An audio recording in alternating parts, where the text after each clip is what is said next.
Welcome to the Geeks of the North, a hobby and gaming podcast in La Belle Province. This week, Antoine and I are sitting here talking to Mocha, a fellow painter who attended Reapercon with me. And we're not really on topic, but that's okay, because it's great listening to while you paint. So why don't you sit back, relax, grab a paintbrush, and enjoy the show.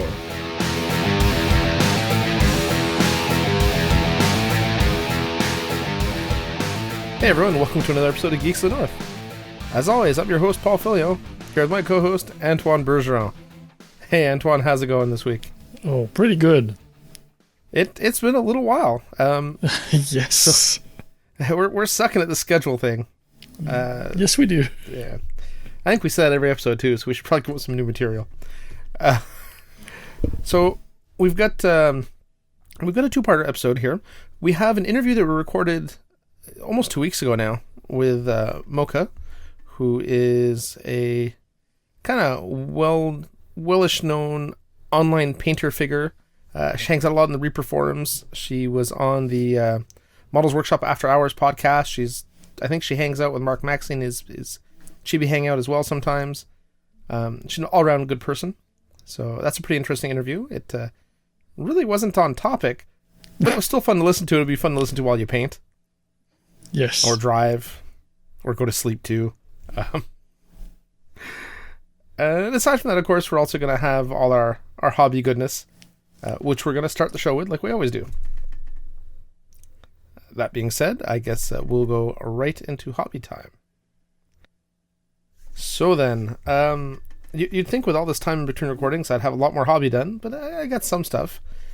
I've been doing a lot of GW stuff lately, which is odd because I haven't played a game in over a year of anything GW related.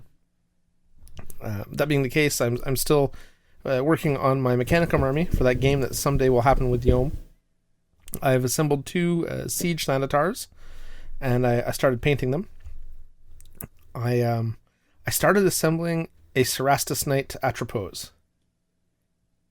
I forgot how much I hate giant Forge World models. So many bits. Even the Thanatars, there's so many little bits and fiddliness, and it's a resin, and it's just annoying.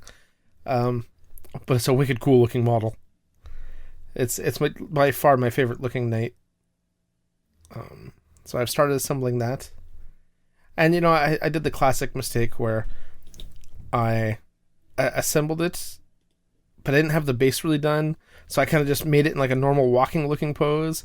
So it's kind of boring, which is a shame because the whole advantage to Forge World stuff is it's superposable, right? Mm-hmm. And I feel like I kind of missed the mark on that. So maybe I'll have to invest in another knight later on. Maybe a Lancer or something and do something cool with it. I actually have a buddy of mine who was recasting some of the bases from the Primarchs, like Perturabo and stuff, who's standing on like a knight's hull. And he recast just part of it to make that a piece on a knight base. So his knight is walking over the chassis of another knight. Mm-hmm. Mm-hmm. That's kind of cool. So maybe I'll ask him maybe cast me one of those, because it was pretty awesome. Aside from that, I bought the new Megalith for my Circle of Orboros Hordes army.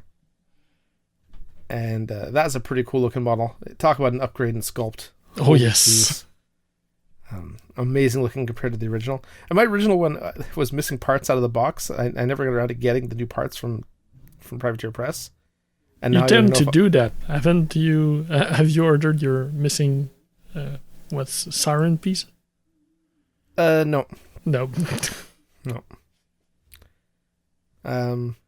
Well, actually, what's going to happen? I think Steve's going to order that for me because he's placing an order for the Black Friday Fisherman's deal for me. Not Fisherman. Morticians. And he's getting fish, so I think he's going to ask about buying that part at the same time. Okay.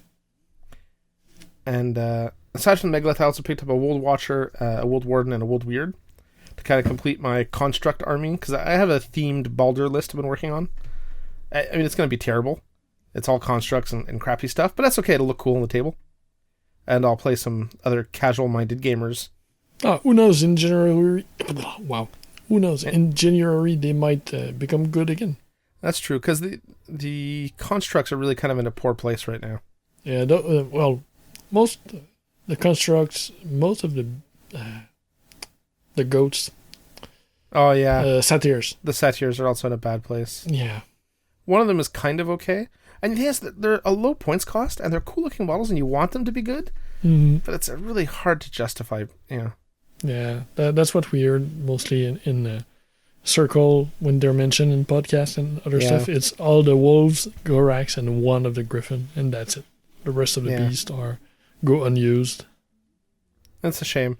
Yes. And I think hopefully they'll do something, because the meta's gone weird for that game right now, I find. And it's really hurt the game. I just don't see it being played as much. A lot of the podcasts I listen to kind of died off. The interest around the game seems to be waning a little bit since this new edition. I don't know if that's just my impression or if that's actually the case, but I'm anxious to see what happens in January with the revisions. You know, I'm tired of everyone assuming that because I play Khador, I must play a Mad Dog spam list, or something with the behemoth in every list. Yeah. Anyway, aside from that, I washed a bucket of resin. I had so many Forge World models to be cleaned and washed and prepped, so I was doing that. And I picked up a couple more models. I think I now have... Yes, I do. I have all the Fisherman models. I was missing Jack and Tentacles, so I picked them up, and I assembled Tentacles, and I got half of Jack assembled. I just don't have any pins small enough to pin his arms on. Mm-hmm. Well, actually, it's not true. I have pins small enough, but my pin vise is really strange. It comes with super small bits that are actually too small for the pin vise to use. Oh, yeah.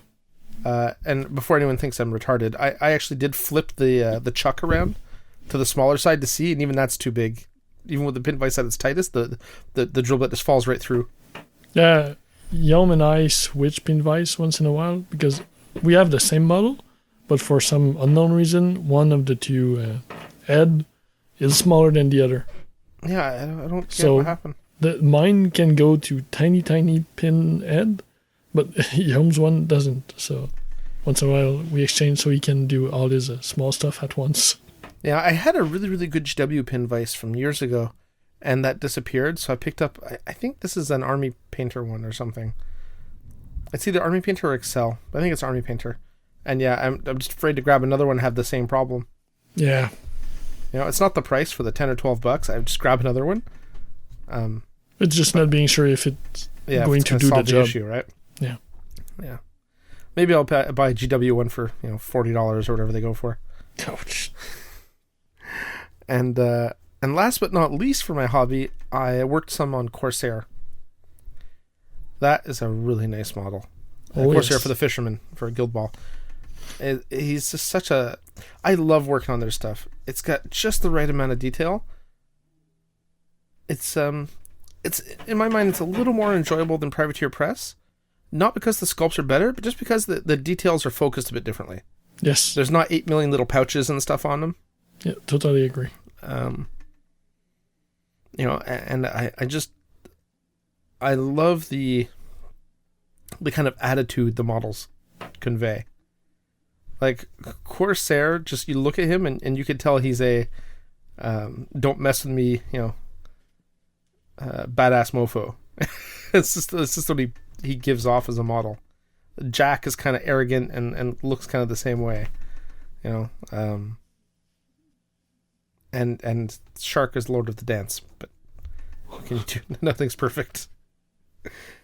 You can get the resin version for the Kickstarter version this weekend if you want to have someone less Lord of the Dancey. Yeah, well, I don't mind the Lord of the Dance model, but everyone seems to hate on it quite a bit. It is kind of strange. Though, if I look at it, it's no more strange than, say,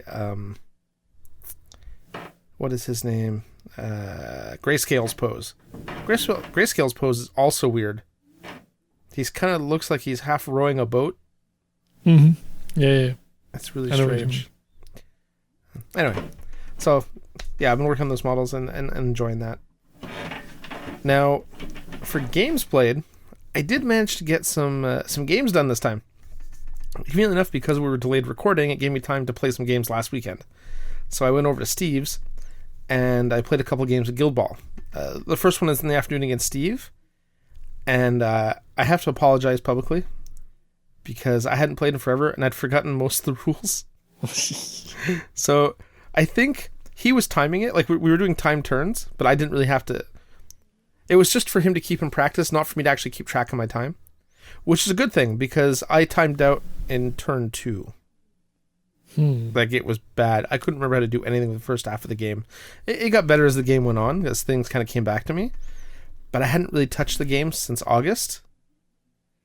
And I'd only played it a couple times at that point. So just everything went out the window. It was terrible how slow I was. And I felt really bad for Steve, who was perfectly pleasant about it, and was like, don't worry, it's not a big deal. And he even helped me. We discussed what I was doing, and he'd make suggestions. I didn't always agree with the suggestions, but, we had a discussion during the game that also slowed down my turns. Yeah, he's a little bit too adventurous for me. Mm-hmm.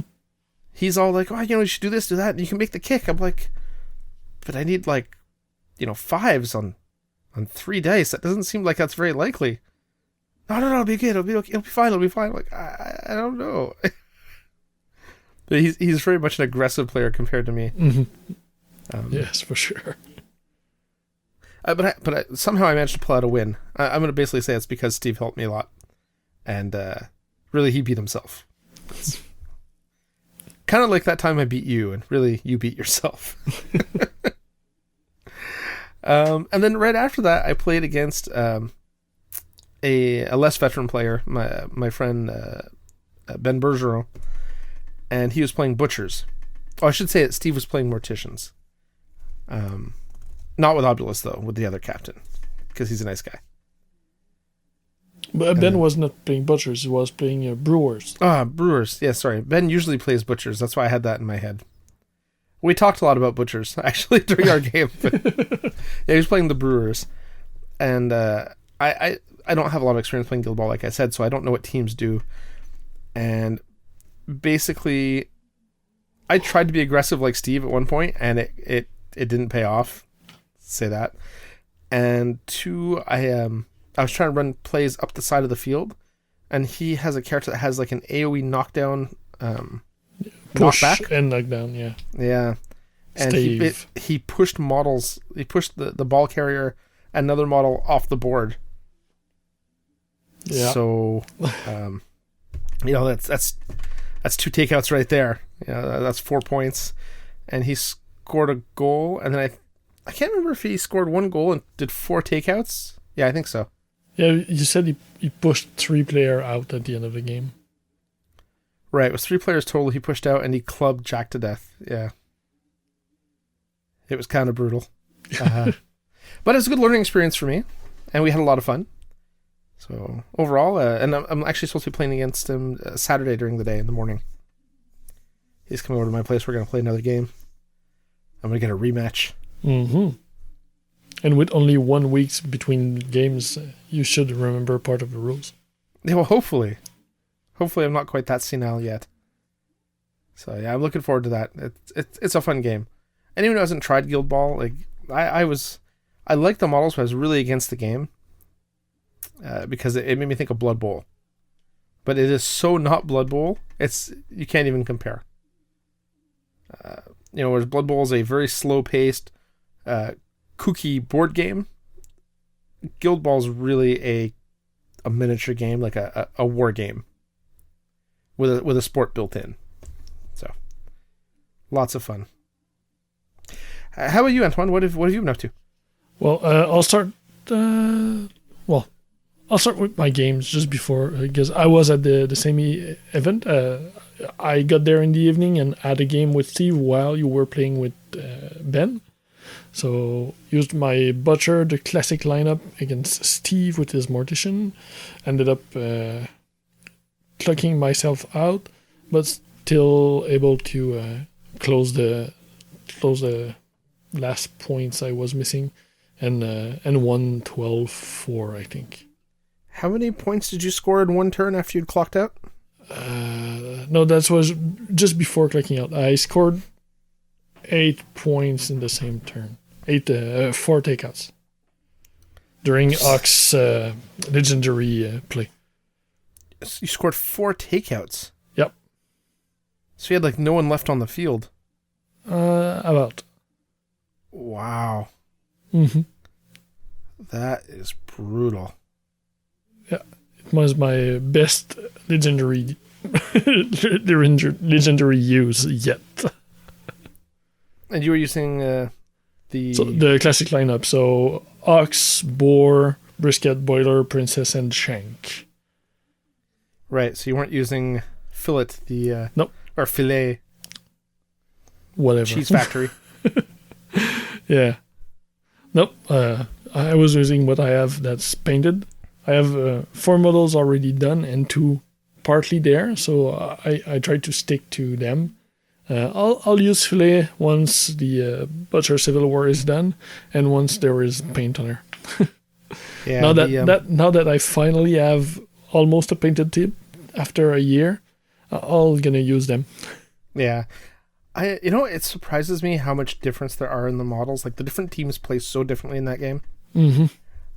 When Ben would start beating me with his brewers, like physically, beating up my characters, I was surprised how much damage he was putting out in a turn. Yes. Because I'd only ever really looked at... Now, most of my gaming experience in this game is against Steve. And Steve has one character that does pretty good damage that I know about. He'll do 3 at a shot or 2 at a shot. But that's what I thought was high damage output for this game. And it's because I play fish, right? Yes. Fishermen don't have... We don't really have big beat sticks, right? Our big bruiser, I don't know if he even has a 3. Maybe he's got a 3. Maybe Kraken has a 3 damage. I don't think so, though. Maybe. We push, we pull. We've got lots of ball control. Lots of movement impairment stuff. But we're a finesse team, not a beat stick team, right? I had no idea. So when I was commenting, like, wow, these brewers are like really gross how much damage they put out. And he looked at me, he laughed. He's like, you've never seen what Filet does in a turn, right? And I'm like, is it really that bad? He's like, oh yeah, she can do something like 30 points of damage a turn if she wants. Like, oh, that might be pushing it with Filet. Boiler can do more than that. Whatever. The point is, I can't imagine doing that with my fishermen. Right? Against last game I played against Francois, Boiler was doing something like 12 points of damage per attack. Like, I can't. I'm assuming that's from stacking buffs and stuff. Stacking buff, but I was not at the max buff at that time. Jeez. Yeah. The Boiler is the exception because he can benefit from more buff than other players. And if you can stack everything on him, I think you can go up to +5 to his damage results. And he can easily lap with the number of defense debuff in the Butchers. So when you add everything together, you can easily do like 12, 14, maybe. Jeez. Actually, I just realized my cards are sitting next to me here. Yeah, Kraken has a 3. Yeah, so does Jack. Jack has a 3. Yeah. But that's it. That's all. Like, and Kraken's 3 is like his 4th play, and so is Jack. So, I mean, but it means, it's like I said, it's all control, right? I can knock you down and push you around and pull you all over the place, but I can't beat you up. It's just not what I do. No, and your 2 captains have 3s too, but most of your damage is non-momentous, so going 4 damage is not exactly the thing you want to do. Exactly. I'm always trying to build momentum. Yeah. That's okay. We'll see what happens with the new stuff I got coming. Yeah, so there was this game with Steve. In the weeks before, I played Twitter games against Hunters. One against Vincent and the other against Francois. And the only other type of game I played was some Pokemon trading card game with Theodore and Mary. So... is Theodore getting to an age where he understands the game better? Better, yes, but I only have English cards, so he can't play alone yet. But he's getting better, so it's gonna start running in. I have one deck in French, but it's from the first set, and it's so weak. We've tried playing that against a newer deck that we bought to be able to play, and I was losing every single game with it. It was not even a challenge. So we bought 2 pre-made decks, more recent, and played them together. But the recent one are all in English locally. So can get French. I've been looking online. Some of the old, not really old, but maybe 5 or 6 years ago, they had some in French. So I'm trying to find some to be able to get Taylor to play by himself more. Right now, he usually pair with me or with my wife. Right. And decide what we play, even if it's not good. At least he can choose. Well, he's how old now? He's 6? Yeah. Yeah. Well, I'm assuming... I don't know how much English TV and stuff he watches, but the English comprehension will probably come fairly easily, fairly quickly at a certain point, so... Mm-hmm. The comprehension is... He's starting to have it, but he's just starting to read in French. Yeah. So... It's a big thing to try to... Yeah. It'll be another couple of years. Yeah, I think so. That's why if I was able to find some in French, that would be cool. Even if it's the old crap like I have, at least having 2 old deck at the same level at least would be the fine. Equivalent, right? Yeah. Good point. So that's about it with my games. On the hobby side, we haven't recorded in maybe over a month, so there is, as you say, for the time, there is not that much because I worked maybe 2 weeks, so I haven't done that much, but still the list is long. So I'll just go quick. I finished my Fisherman Guild Boss starter. I was missing 2 models, Shark and Siren, so they're done. I did the commission for War Machine, painted Tyra, the ninja chick with the 2 knives. The ninja, yeah. Yeah, for a Protectorate of Minot. I've been working on my Pulp City. I've got those models for a while before the Kickstarter for the 2nd edition was up, but the timing was not good. They were all clean, assembled, uncorked, but I was not sure what I wanted to do for basing, and they stayed that way for a while.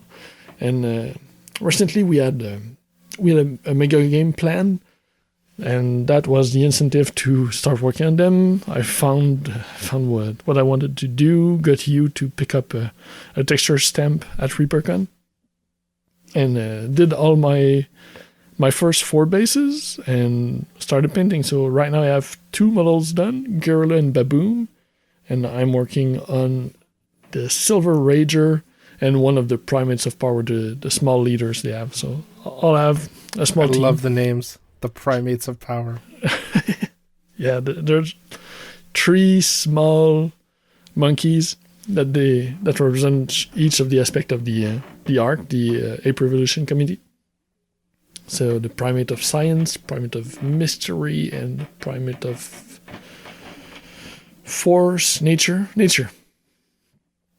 So the one wild mini King Kong, one techie, like almost a techno spirit monkey, and the last one is all mystical, kind of like an Indian Shiva, but a monkey. So they're cool. So lots of fun painting those. I'm painting them more in just a glazing style over zenithal, and it goes pretty fast, and I'm pretty happy with the result. I'm pushing the contrast a lot more. They look really nice. Yeah, so they look really nice on the table. Up close, they're not that good, but for game pieces, I'm really happy with how they came out.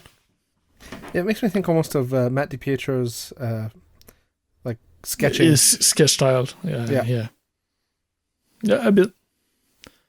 I do less, like, if I was doing pure sketch, I would push all my contrast before going to the glazes. So it's a mix. Not exactly there, but same idea.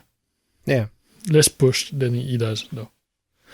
On top of that, I've been working on my Uncharted Seas Imperial Human Starter. All my hulls I painted, and I primed all the sails. They're on a wooden stick. I drilled some holes, and I'll put them there. And I just need to get once the Pulp City stuff is done, I'll get my airbrush out to do all the sails in it's all flat areas. I don't want to do that by brush. Yeah, There's for what, sure. like 15, 20 cells, something like that. I want to do that on Why spend an hour by with the paintbrush airbrush. when you can do 3 minutes by airbrush? And so much cleaner. Yeah, exactly. Yeah, so I did that. I got 3 sample models for the Blackgate miniature Kickstarter. That was the 10mm guys. 10mm orders. They look really cool. Yeah, I did that at the end. I did a blog post to promote the Kickstarter project, and the creator asked me if I wanted to see some samples. So I said yes, and the timing was just right. I received them maybe a week before, just under a week before the project ended. So I rush painted them during a weekend and was able to do a small promo piece to showing pictures of the cast and the painted models, and do another blog post before the project ended, so to help out. They're cool. I like them a lot. Oh, they're really nice. So I'll have another unit coming once the Kickstarter is done. You bought some? Well, I pledged for the lowest amount, just a single blister. So that's 3 stands, which is 9 ogres. Yeah, 3%. So a small unit that I can use as mercenaries, maybe for some, if people allow that, or maybe, I don't know, base filler. We'll see. It's not like we're doing AV competitive War Master locally. Yeah, exactly. So that's good. And lastly, I've also done a small conversion for the same guy who had me paint Tyra. I did a weapon swap on Bane, which I got here for Crix. Well, that was the big scythe you were working on. Yeah. She usually carry a axe, and from what I understand in the fluff, it looks more like a scythe than a axe. And also, after doing it, I think it looks better. So did the weapon swap, turned the head of the weapon, and removed the axe part and created a new blade, and did the carved runes in green stuff, and the runes are from the concept art. So I think it's her name or one of her spell. I'm not too sure. Okay. So, but did that on each side of the blade and body, and it got pretty good comments when I posted it online. So I think people like that version of the weapon. Very cool, Antoine. I didn't actually see you post the finished project. I just saw the post in our group chat when you were asking questions, asking our opinions, I should say. Yeah, and if I remember correctly, the one when I posted it, the blade was bigger, so yeah, the final exactly. product was a bit smaller. But I think it looks even better. I'll send you a picture after the show. Awesome. And that's about it. I've probably cleaned or worked here and there on other stuff, but nothing big. That's Alrighty. Enough anyway. Yeah, exactly. Yes, one thing I wanted to mention. Sure. Pokemon is all the craze here right now. So not only have we played Pokemon trading card, we also sculpted some Pokemons in Fimo. So nice. I've been doing that with Theodore. We watched some YouTube shows, and they have how to do it yourself Pokemons in Fimo, and with all the steps and stuff like that. So Theodore's do one, and I do another one at the same time on the side, and we're having fun. I think we did maybe a handful of them 2 weeks ago. So very cool. The house is starting to get full of tiny pocket monster. No, that's cool though. It's a great way to spend time with Theo, and I gotta be writing these ideas down for when Muriel's a couple years older. Yeah, it's fun to do. The only bad thing is you need to dry it, cure it by eating it. So you have to do poses, and that cuts the interest. Because you have to cure it in the oven, right? Yeah, in parts, because some we sculpted all in once, but even when we look at the projects, some are too complex to do. So you need to do the body, cure it partly, so at least it doesn't fall off when you're working on the rest, and add the arms or add the head and stuff like that. Right. So, but it's pretty fast. Usually it's like 5 to 10 minutes. So it's just a pose, go drink something. But it's not just a one-sitting project most of the time. Yeah. Are you using a little toaster oven for that, or are you using an oven? Yes, the toaster oven. Yeah. Because the toaster oven heats faster and it's just easier. Mm-hmm. And I know Jim Wapple warned me that after a while your real oven will everything you make in it will taste of Fimo or Sculpey or whatever you... Yeah, I don't do as many or as much as he does, though. Yeah, that's true. You're not making 300 bases a day or whatever. No, I've did 5 little tiny Pokemons in the past 6 months. So. Exactly, yeah. All right. I guess that wraps up the first half of the show. Yeah. Okay, so why don't we cut for a little break, and then we'll come back and we'll play our pre-recorded interview with Mocha, and then after that we'll come back and sign off. That's good. All right, so we'll be right back, geeks.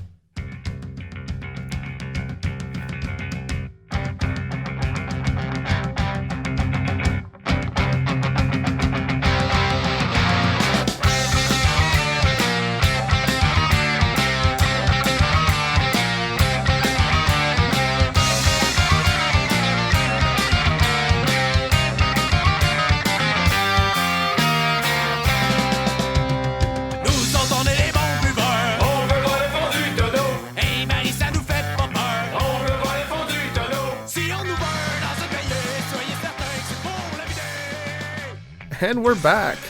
And here we are, as promised, with the lovely and talented Mocha. Hello. How's it going? Going well. Thank you guys for having me today. Well, thank you for being on. We really appreciate it. Mm-hmm. It's not every day we get someone who's not local talent on the show. Well, I've listened to the last few podcasts, and it's really nice that you guys do a really nice mix of not only gaming, but painting, and then you do a lot of traveling yourself, so you get to talk about different cons and competitions. So it's been really nice to catch up and listen to your podcast. Wow, you actually listened to the show. I'm super impressed. Thank you. And I'm feeling a little apologetic now. Sorry. No, not at all. We've been very sporadic lately as to our recording schedule. With the exception of the news that we do every week, mm-hmm. because Antoine's kind of a miniature fanatic, so we always have material for that. He painstakingly collates this list of stuff every week, and we go through it, cut out a couple things, decide we're keeping, and then record, that 30-minute episode of this is all the new stuff coming out that you should probably look at and buy. It's a very dangerous podcast. I was going to say, yeah, very dangerous. So whenever people start talking about Kickstarters, I have to plug my ears. Like, no. I can't, I need to save my money so I can get to travel to go to conventions. That's right. Well, you can just cut out that whole second half of the podcast then, and it's all good, right? So the first part is usually just the individual boutique models. You can spend $18-20, it won't kill you. Yeah. Kickstarters get you. Oh, it's the add-ons. Mm-hmm. It's the add-ons. Well, I might as well go for this pack. It's, you know what? It's going to take at least 8 months to, let me go for that too. And then you just start adding it up, and then you see the end total, and you're like, well, I just put in 3 hours of picking out my minis. I can't go back now. Yeah, exactly. And the next thing you know, 400 miniatures show up, and you're like, oh, I'm never going to paint these. Oh yeah, I've got boxes in my closet, and that top shelf, I think I've got at least a Super Dungeon Explorer. I've got the Ninja All Stars. They're there. I'll paint them someday, but not anytime soon. I've got a lot to work my way through first. You were on the right podcast. Yes. Let me put it that way. Miniature Hoarders Unite. Yes, exactly. What was it? Meg Maples said it was my phylactery, so I could never die. Oh, yeah, if you just keep painting more minis, as long as I have them. I can't die until I've painted them all. Exactly. So I should live forever. Mm-hmm. Yep. Just collect them. And as long as you organize them, then you're not a hoarder. I've got an Excel spreadsheet that says, which line they're from, what the order number is, and then the description of it. And as long as you're organized, you are a enthusiast and a collector. If you're not organized, then you're just a hoarder. Oh, that's my take, at least. Yeah, I'm a hoarder then. Fair enough. No shame in that. I found boxes of miniatures. So I You have a room probably apply as a store, Paul, and not just a hoarder. Yeah. So I have a room in my house where I store all my miniatures. Mm-hmm. And it takes a room. And occasionally I clean the room because I need to find more space for more miniatures. Mm-hmm. And then I always find stuff that I didn't know I had. So I was actually trying to sort stuff into piles by by army and by company and stuff. Because I'm also a gamer, not just a miniature painter. Right. And I actually realized I duplicated stuff. And I had it on different sides of the room, so I didn't realize I had them. Oh, how funny. So, I knew I had that model, but I didn't realize I had it twice. Mm-hmm. Yeah. It's good when you only have it twice, Paul. Yeah. Only twice, yeah. Only twice. It's. You keep buying the same miniature over and over. I really like this one, but it seems so familiar. I can't quite place it. Yeah, I've actually got a bag that's duplicates, so I've got everything organized by manufacturer, and then the ones that are duplicates go in a separate. Yeah, it's weird. I'm a project manager, and so I have the creative, but also kind of the OCD weird organized.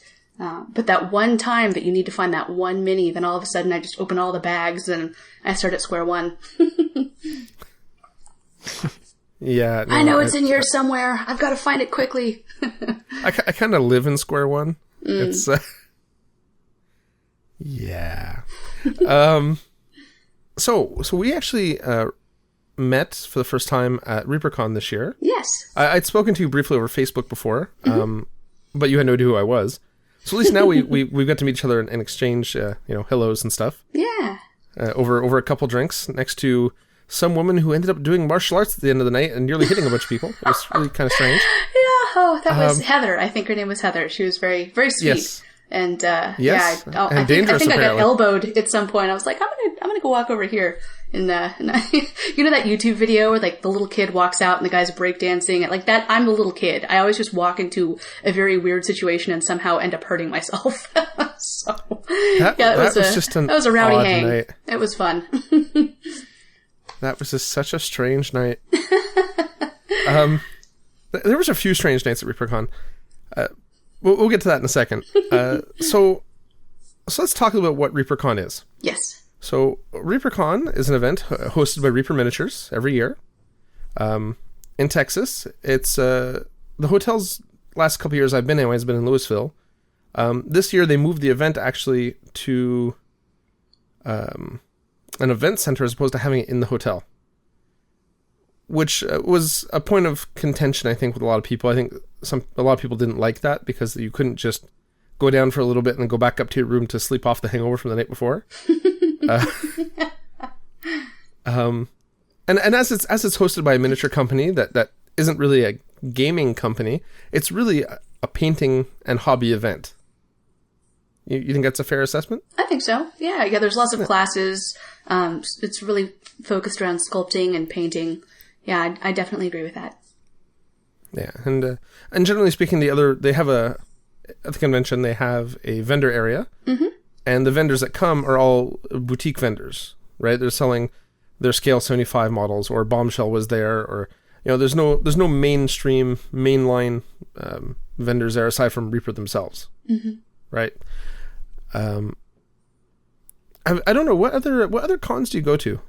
Aside from Reapercon, do you go anything else? I went to the Las Vegas Open last February, and okay. I'd love to go again, but I'm going to be out of the country at that time, and I know I was very, very sad to tell Clint and Yeji that.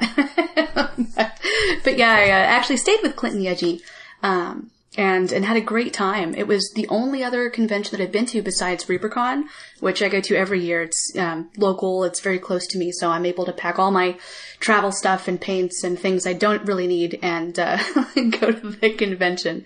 But I'd like to go to Adepticon and Gen Con at some point, but right now I'm starting out with some of the smaller conventions. But yeah, Reapercon and the Las Vegas Open.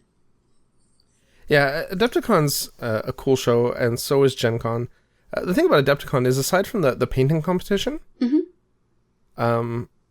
unless you're a gamer too, and I don't know if you have gamer leanings, there's really not a whole heck of a lot to do there. I mean, you go there, you look at the displays, you look at the the crystal brush stuff, you talk to the vendors because there's a good vendor showcase there. But then what do you do? Right. What I do is I sit down next to Jim Wapple, kind of like what I did at Reapercon, and I we build Fort Wapple, and I sit there and shoot the crap with him for 3 days straight. And I think that's pretty similar to the Las Vegas Open. I think for the last year, I want to say they had painting classes. And I'm not sure if they've offered them years before. From what I remember, I don't think they have. This year was the first year for that. Okay. Yeah. So I would say it's, 75 to 80% gaming and competitions. And then you've got, the painting competition, and you have, the big vendor hall and whatnot. But I would say that the Las Vegas Open is mainly gaming. And I wish that I knew enough about Guild Ball and whatnot to be able to compete, but I'm working my way up there. I'm starting with painting and trying to get into the whole RPG thing. I'm not a very good. I'm kind of a sore loser, so I don't. Really? I think, yeah, I'm very competitive. But yeah, I think that I'd really need to study up on the rules and get a lot of experience at local game shops before I actually went to a competition and tried to compete. But now I know Antoine, you compete at various different competitions in gaming. Is that right? I do a bit, but not that much. I'm more of a casual minded player. Okay. Yeah. He's a casual-minded player that knows the rule to every single game ever made. Oh, that's nice. In the groups, Steve is more of the competitive player in our gang. Mm-hmm. Yeah, that's true. And I know that I've gone to different places, but I do the smaller tournament, not the big championship stuff. I see. Okay. Well, I know they have a little bit of a gaming section at Reaper, but I don't think they have any tournaments or anything too competitive. At least, Paul, did you see anything? No, they have a lot of demos, and they have a board game area that's run by Kevin, right? Rhonda's husband. Mm-hmm. And if he hears that, he'll hate the fact that I referred to him as that. But he's awesome. Yeah, he is. He is amazing. Mm-hmm. Absolutely amazing.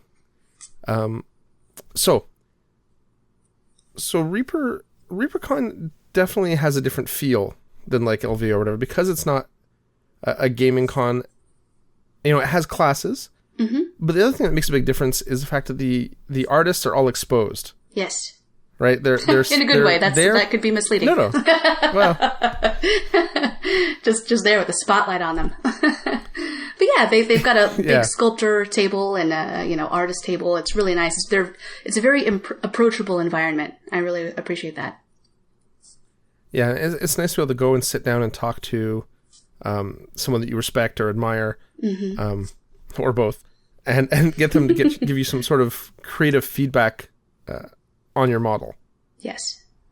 And it's interesting to meet these people because some of them are not what you'd expect. Right. Yeah. Right. Now, who did you meet that was different than you expected? Well, to be honest, probably Paul probably was different than you expected. Yeah. Paul was probably different than you expected. Oh, me? Oh. Why would I be different than what she expected? You're always so mean, Poor Yom is just always picking on him, I was expecting such a gruff, tough, mean guy. If he was a better person, I wouldn't pick on him so much, but it's just the way it is. No, I'm just kidding. I'm kidding, Yom. Oh, I know you'll hear this. He's not even here to defend himself. I know, that's what makes it great. No, actually, I really like Yom. I have a lot of respect for Yom, and he's a very talented painter. Mm-hmm. I'll never repeat that again, so you better save this recording. There you go. Just have it on loop. Yeah, no, Yom is great, and he's fun to poke fun at. Because originally, when little backstory, totally not related to what we're talking about, whatever. When I met Yom, at one point something happened. I don't remember what the exact situation was. But he was convinced that I didn't like him or that I was angry with him forever. Aww. And I think it's because we'd played a game together and he'd had kind of a bad experience, and it was just the dice were not... The dice were not rolling in his favor. The dice were not cooperating. Yeah, we're not cooperating for a whole game. Oh boy. And it was just really, really one-sided, and it was very frustrating. Mm-hmm. And so I poked fun at him about it for being a bad loser, which he totally wasn't. But he thought I really felt, that... So he kept trying to we don't have to play another game. I have to make it up to you. Like, no, it's okay. It's okay. And just my schedule was never free. Mm-hmm. So he thought I was trying to dodge the game, and really trying to avoid him. I couldn't get the time to play. Mm-hmm. So that went on for quite a while, and that was kind of like the beginning of our friendship. Nice. And since then, I just like poking the bear. It's the way it is. He's a good sport. Yeah. Back to answer your question, artists that weren't exactly what I expected. Mm-hmm. Well, see, that's the thing. The last few years, I've spent a lot of time going to Adepticon and Reapercon, Gen Con. So a lot of these people I know fairly well now. Mm-hmm. At least the ones I talk to. I think initially, the person that surprised me the most character-wise was James Wapple. Okay. I expected him to be, a prolific painter. Mm-hmm. And he's obviously very talented. Mm-hmm. I did not expect him to be the fun kind of eccentric that he is. Yeah, he's awesome. I love it. Like, I would call him a kooky creative. Yeah, exactly. He operates on several different planes of creativity at once. And I took his basing class at this past Reapercon, and it's every time I sit in his class, I learn something new, and I'm just so impressed by the passion and I don't know how to put my finger on it, but he's a prolific painter, but he's also very, he's kind of everywhere at once. And to be able to kind of watch him do what he does is very inspiring. Yeah. Anne Forrester, for the listeners, and I were having a great discussion where she sat down at the table with me and she was looking at some of the stuff Jim was working on. Jim wasn't there. And she's like, what a lot of the painters here don't realize that is if Jim took this seriously, he would paint us all under the table. And all we could do was laugh, right? Because it's not necessarily true, but he puts in, I don't want to say so little effort, but he makes it appear that it's so little effort. Everything is so fast with him. Sure. The rate he churns out these things is insane. Yeah, he's focused on efficiency and finding the cheapest Sculpey around. Like, this is only $4 when you find it at this hobby shop. And I'm like, yeah. Or the weird Sculpey mixes. Yeah. He's all like, well, if you buy this Sculpey and you mix it with this Sculpey, you can reduce your costs. Like, well, I'm not making 1,000 bases, man. Like, I don't mind spending $15 on one package of Sculpey. That's all the Sculpey I'll ever need for my whole life. Yeah. Yeah. He was talking about how he and Kathy will have basing day where they'll just, take everything off the kitchen table and just make bases, and they'll do 300 bases in one day. And it's an event. And I thought, man, I don't think I will ever have the need to make 300 bases in one day, but he's efficient and he's got everything down to a science. It's fascinating. Yeah. But at the same time, he's super casual about it, like it's no big deal. And it's kind of scary that way. But the thing is, it's also, it's his livelihood, right? That's all he does. Mm-hmm. He worked in illustration. Mm-hmm. And he also did traditional art, 2D art. And he gave that all up to just do miniature painting full time. So that's all he does. And he's totally focused on how many miniatures can I produce this month to maximize my profit. But also, he's got standards, right? So he's not producing junk at all by any means. I don't want people to think that, Mm-hmm. But it's amazing the way he churns stuff out. Yeah, and he still makes the time to blog, and he's very, very open and generous with his knowledge. Whenever you so go approachable. Yeah, he'll talk to you about anything you want, and he knows a little bit about everything and a lot of topics, but he's one of those people that you could approach him about, I don't know, painting, sculpting, creating bases, how to make stuff with a paperclip. He's like the MacGyver of the miniature painting hobby. I don't know. It's just whatever. You could give him a twig, a paperclip, and a rotary fan, and he'd be able to make a base out of it. Yeah, and it's funny how he approaches stuff too, like the whole, those brushes cost 37 cents. That's way too expensive. Right. Like, what? It's like, that's, okay. That's, sure. And then I kind of feel bad. Here, maybe I'm a horrible elitist with my Winsor & Newton, Series 7. I'm like, oh man, if I was a real painter, I could paint with a filbert. Oh. He doesn't use the filberts anymore. Oh, he doesn't? Oh, he uses the package of 5 or whatever? Just the number 8 rounds, yeah, because the filberts are too expensive. Oh, how funny. And he's like, the number 8 rounds, when they get a little worn down and the tip's no good, he's like, you can just trim them, make them filberts. Yeah, yeah. Yeah, it's like, okay, buddy. Yeah, he said, I painted this with this brush, and everybody's like, what? Yeah. It's fascinating. Magic. Uh-huh, yeah. It's magic that has been crafted through years and years of experience and learning, and I don't know, a good eye for design and color for sure. Yeah. He makes it look easy. Back to Reapercon. Sure. Yeah, what about you? So who did you think was different in real life than their online persona? Good question. Derek Schubert. He is back when Reapercon used to have the one-on-one, what do you call, they used to sell little blocks of time where you could, buy a class worth of time, but it's a one-on-one with an artist. And I think most artists would have maybe one block available. And of course, people would freak out and be like, oh, I need to get in with this artist. And I had been looking on the Reapercon or on the Reaper Mini website, and I was just attracted to this one painter, and I'd never heard of him, couldn't find him online, didn't have an online portfolio. And, when I was so lucky to get that one-on-one class and made friends with a guy at that Reapercon, Cash Wiley. He was like, oh, I can't believe I didn't get the one-on-one with Derek Schubert, and I'm going to find that person that got that. And I'm like, gosh, man, that's so weird. I hope you find them. Meanwhile, it's me. And I was like, please, I want to be your friend. Please don't hate me. But he was real nice about it. But long story short, when I went into my one-on-one, and I just imagine it's going to be this kind of kooky artist type, and, they're going to be kind of creative, and, basically everyone that you've met that fits that stereotypical artist, I'll say persona. I don't know what to call it, the stereotype. And I sit down, and Derek Schubert is intimidating in a very nice way. Like, do you ever know somebody who's just so good at what they do, and it's all you. It's your fault that you're intimidated. And I didn't know what to ask him. He's like, so what do you want to learn today?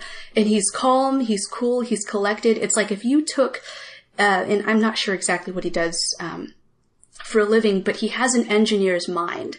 And I respect the heck out of that, because not only does he have the creative side of his brain, he's merged it with this analytical, technical side, and he's able to merge those two and create some really, really amazing stuff. His line quality is clean. I really, really like the way that he paints eyes, very expressive faces. That was another class that I took. But yeah, I think he was the one that surprised me when I first met him. And I thought, like, this guy has to be like an engineer or works for NASA or built a space station somewhere. I don't know. But the way he thinks is so different than anyone that I've met that has that sort of innate creativity. Anyway, but yeah, he's super talented, and he is absolutely one of my favorite painters. And I've worked really hard on the things that I talk to him about. He's probably the person, he and Michael Proctor are the people that I seek out and ask for advice, because I feel like they have different approaches to painting. And yeah, between those two, I learned so much. And then I've got like a year's worth of homework to go home and work on before I see them next year. Yeah, Derek, I actually went to dinner with him last year. He was part of a group of us who were out. And I totally get what you're saying about being kind of intimidating. He's also super quiet, right? He's not very outgoing. He's not a spaz like most of us. So he gives that, impression of the deep thinker. Mm-hmm. Because he doesn't just talk for the sake of hearing his own voice. Right. And he's very, very, he's got a very critical eye. Mm-hmm. It was why I laughed, because he was part of the judging team that judged my piece that I entered. And I saw it, I'm like, as soon as I saw his name of the judges, I'm like, oh man. Mm-hmm. He has a reputation for being one of the, I don't want to say most critical judges, but he's a tough judge. And there's nothing wrong with that. That's fine. Yeah, a judge with a very sharp eye. He gave me the lowest score of all the judges. So, and it was funny, because as soon as I saw him on it, I'm like, oh man, he must have given me a bronze. There's no way he could have given me more than a bronze, because the model I entered was a playing piece. So it had a lot of detail work not done. Ah. Like the model had no eyes. Right.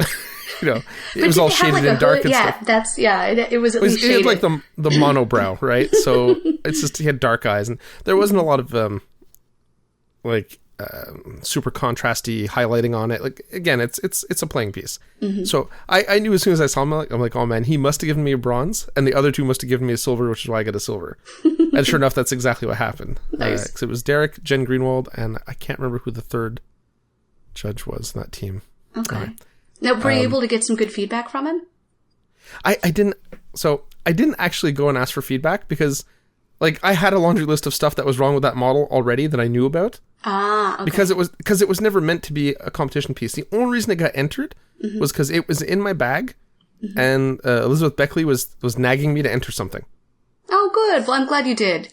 I think it's important to just whatever you have, just enter it for the sake of entering. Yeah, so I went rummaging through my bag, and I had that, and I had a couple other things. Like, well, I could put this on a plinth. So I walked over to Caleb Wisenbach's table and bought a plinth off of him. Oh, nice. And just, fun tacked it down to a plinth and put it in. And then I painted also, I had a bombshell miniature that I picked up that morning, and I painted that day. Excellent. And entered it in my best impression of Wapple style. There you go. Fast and Furious. Yeah. Well, actually, the Patrick Keith and his wife, whose name escapes me, Vicky. Yeah, mm-hmm. She's adorable. Yeah, she's awesome.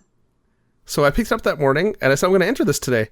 And she just looked at me. I'm like, I'll bring it back before it's done. She's like, yeah, you do that. So she probably didn't believe you. I picked up at 11. Mm-hmm. And then at 3 o'clock, I had it done. So it based and everything, yeah. So then I walked by their booth, and I dropped it off there. And he looked at it, she's like, this is the model you picked up this morning. I'm like, well yeah, that's I said I was going to paint it and enter it and show it to you before I entered it. And she couldn't get over it. She had to stop Patrick, have Patrick take a look at it. And he looked at me and goes, you painted this today? I'm like, yeah, I bought it at 11:30. I assembled it, primed it, painted it, based it. Here you go. Awesome. Yeah. So, yeah, they were both suitably impressed. But it was fun. It's such a good environment. I just love the fact that Reapercon is such an open and welcome environment for people. Mm-hmm. Like, where else can you walk up and start talking to, the owner of a miniature company and a renowned sculptor in our medium? Mm-hmm. Yeah. Right? That doesn't happen anywhere else. I cannot walk up to Jen Haley or Jessica Rich or anyone else just, anywhere. Yeah. And I really think, I don't know of any other con, at least in North America, where you can do something like that.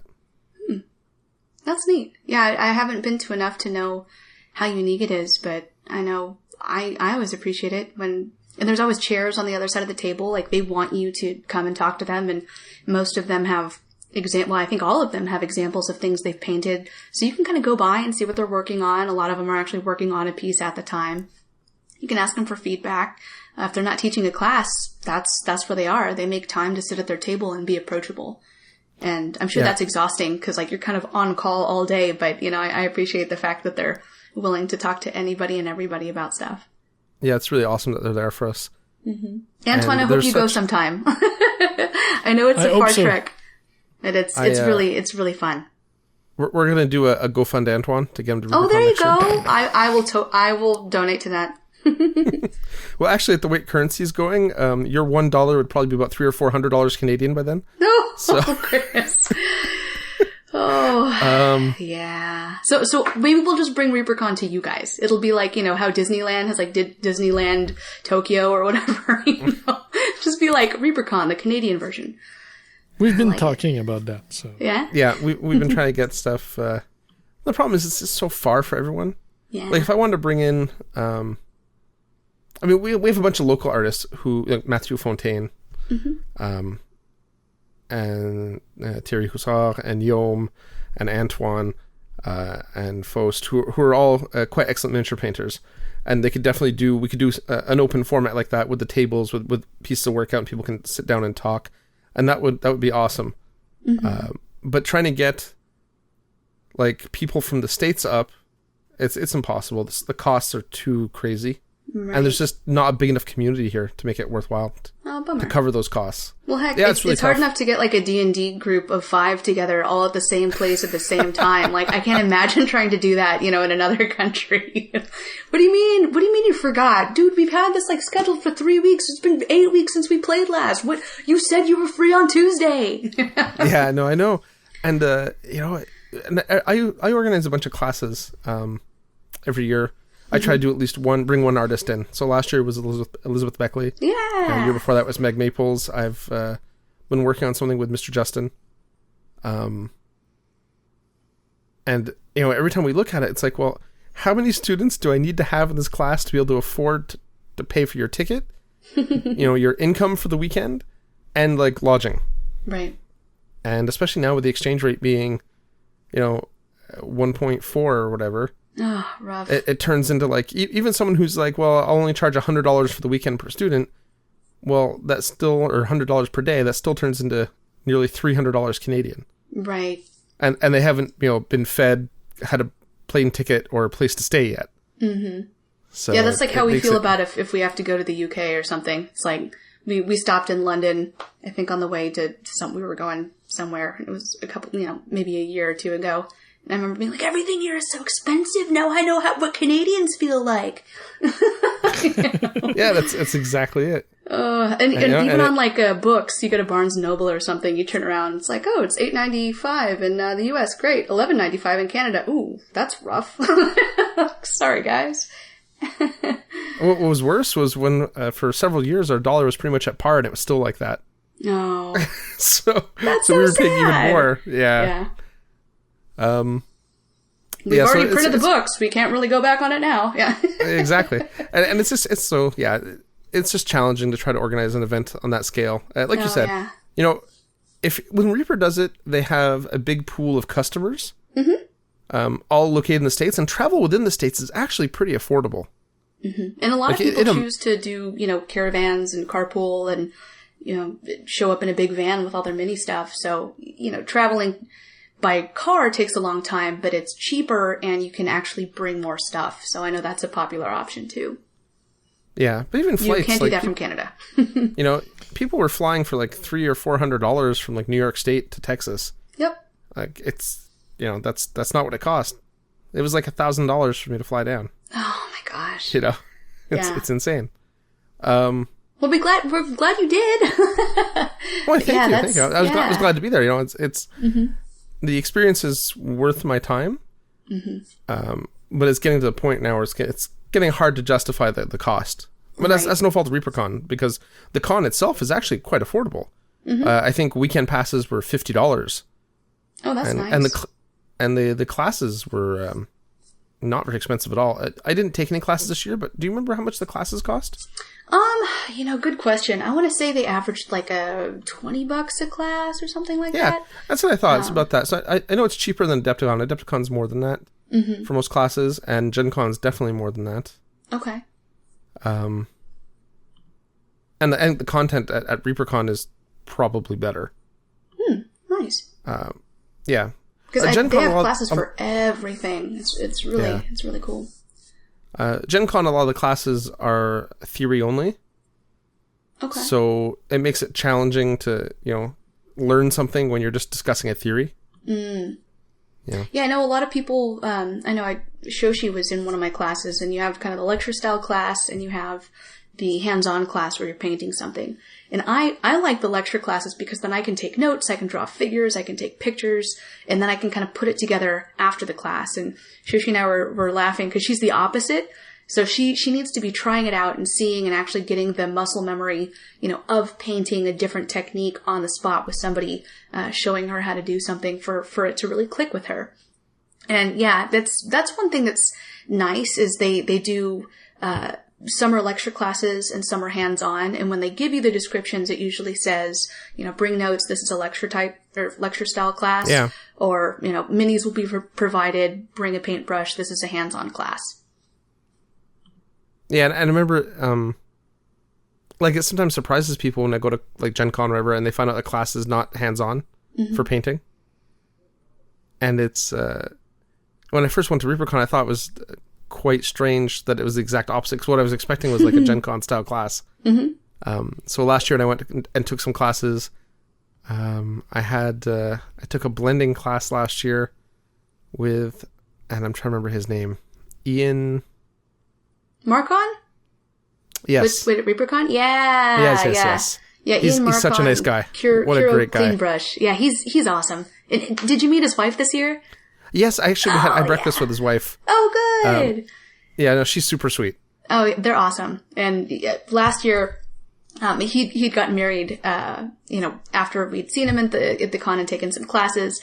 And then, we found out that he proposed to Jen and they got married, and we're like, you're bringing her, right? Because you have to bring her. We want to meet her. And it turns out they both end up winning gold, and Ian wins the Golden Sophie. Like, they're like the painting power couple. I love them. Oh, see, I didn't know she painted. Yeah, well, she didn't until she married Ian. But I guess she has an artistic side. She's got a great teacher. Yeah, that she does. But yeah, he's got a great personality. Very, very talented. And the nicest person I think I've met at the con. He taught me how to paint eyes, I think my first con. I was like, I just don't get it, and I don't understand it. And he said, oh, well, do you have your painting palette? Here, I'll show you. And that was really cool. And that was even before he taught classes. He was teaching classes unofficially before Reaper actually asked him to teach classes. Nice. So he was paired up with Jim Wapple for judging. Oh, interesting. Which I think is an interesting combo. Mm-hmm. That's kind of like the old Jim and new Jim, It's kind of how I see it. Nice. Well, because Ian's maybe not as over the top as Jim is, mm-hmm. but he's very, very zen about painting, right? Mm-hmm. But he's also got that excitement. Oh yeah, you can tell that he just loves what he does, and it's so hard to contain it. Absolutely, no, he's a lot of fun. Mm-hmm. And that's the thing, right? You get such a variety of talent. It was nice to see Victoria Lamb there this year. Yeah, I didn't get a chance to talk to her, but I don't think she was at the con before this year. Yeah, well, she wasn't. I've only been. This is my second year. Oh, okay. So I don't know previous years, but last year I know she wasn't. And this year she happened to come by the table because Jim had some stuff out that he'd painted for her. Mm-hmm. And we started talking, and she was there to kind of try to get a handle on sculpting, digital sculpting now, because everything's going that way. In ZBrush and yeah. Yeah, exactly, because she sculpts traditionally still. Mm-hmm. Yeah, and many people on that sculptor, in the sculptor line do. Yeah, well, some of them, like, Bob Rodolfi and stuff, I hate to say this, but they're too old to change now, right? Like they're traditionalists. Yeah, there you go. If you've been doing this, Bob is what? He must be 60 or close. I don't know. If you've been doing something the same way for 30 years or 40 years, the time it would take you to invest in a different set of like I could make 10 minis, and the time it would take me to learn how to sculpt half a mini. Yeah, well, that's just it, right? So I think at a certain point you just kind of go, yeah, this is great, but not for me, and you just move on, right? Sure. And I know. Sorry, go ahead. No, I was gonna say, when Victoria, she wants to learn this new style because, it just speeds up everything. Yeah. Prototyping is so much faster because you can just send it to be 3D printed. And looking at your masters right off that way, it just changes. It's a game changer for the industry. Mm-hmm. Sorry, you were going to say? Oh, I know. I think it was Bob last time I talked to him. I've taken a couple of his classes, and he does the same thing that Jim does, where he found objects all of a sudden become bases. And he was talking about sculpting, and he says, the ZBrush, I get it, I understand it. And he was, I think, talking to the owner of Reaper and trying to show him that there's something special about something that's hand sculpted and hand done. There's not going to be anything like that. It's one of a kind, and while you do make a lot of copies, it's not an assembly line type of thing. He said there's always going to be things that are just a little bit different in the casting. And of course, I'm not doing it justice, but he had this really great reasoning for, why traditional sculpting should still be valued. And I thought, that's a really amazing perspective. And it kind of channeled a lot of the respect and value of fine art.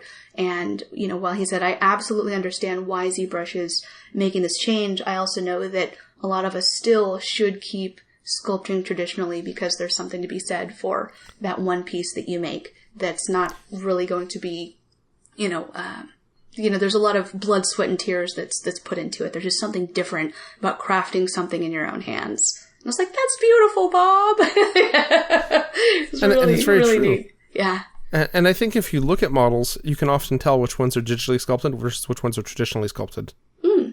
Yeah, I've never thought about that. I bet just in the way the lines of the model lay. Mm-hmm.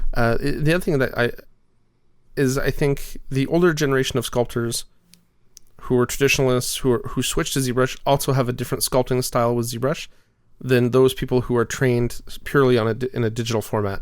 Yeah, like graphic designers nowadays that can create some beautiful art on, in the Adobe Creative Suite, but if you give them a pen and paper, they can't do very much. Yeah. It's like, how does that not translate? But it doesn't always. It's very, very different. Well, I think what more I was getting at is like the people who are traditionally trained and then sculpt in ZBrush, their models have almost a hybrid feel. Oh, right? I see what you mean. Okay. You can tell it was digitally sculpted, but it still has aspects of it that look like a traditionally sculpted model. Interesting. And I find a lot of stuff that's pure digital sculpt just looks like it's pure digital sculpt. Yeah. And I don't know if that's because people take shortcuts and then they think those shortcuts translate to the model and you get kind of a different look and feel. Mm-hmm. Or maybe if it's just something born of experience.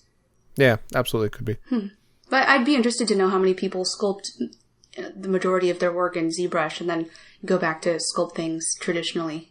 Maybe it's for fun, maybe it's just for a personal thing. I'd be interested to see kind of the consistency and the style between their own, something they created digitally and something that they did with their own hands. Yeah, have them do the same model twice, once digital, once... that would be interesting. Different pose or whatever, but like the same character. Mm-hmm. That would be kind of cool. I wonder how that would turn out. Mm-hmm. Well, sorry for getting us off track again. That's okay. I'm good at that, and just I've paired up with you. Apparently, it's all I'm going to do. All good.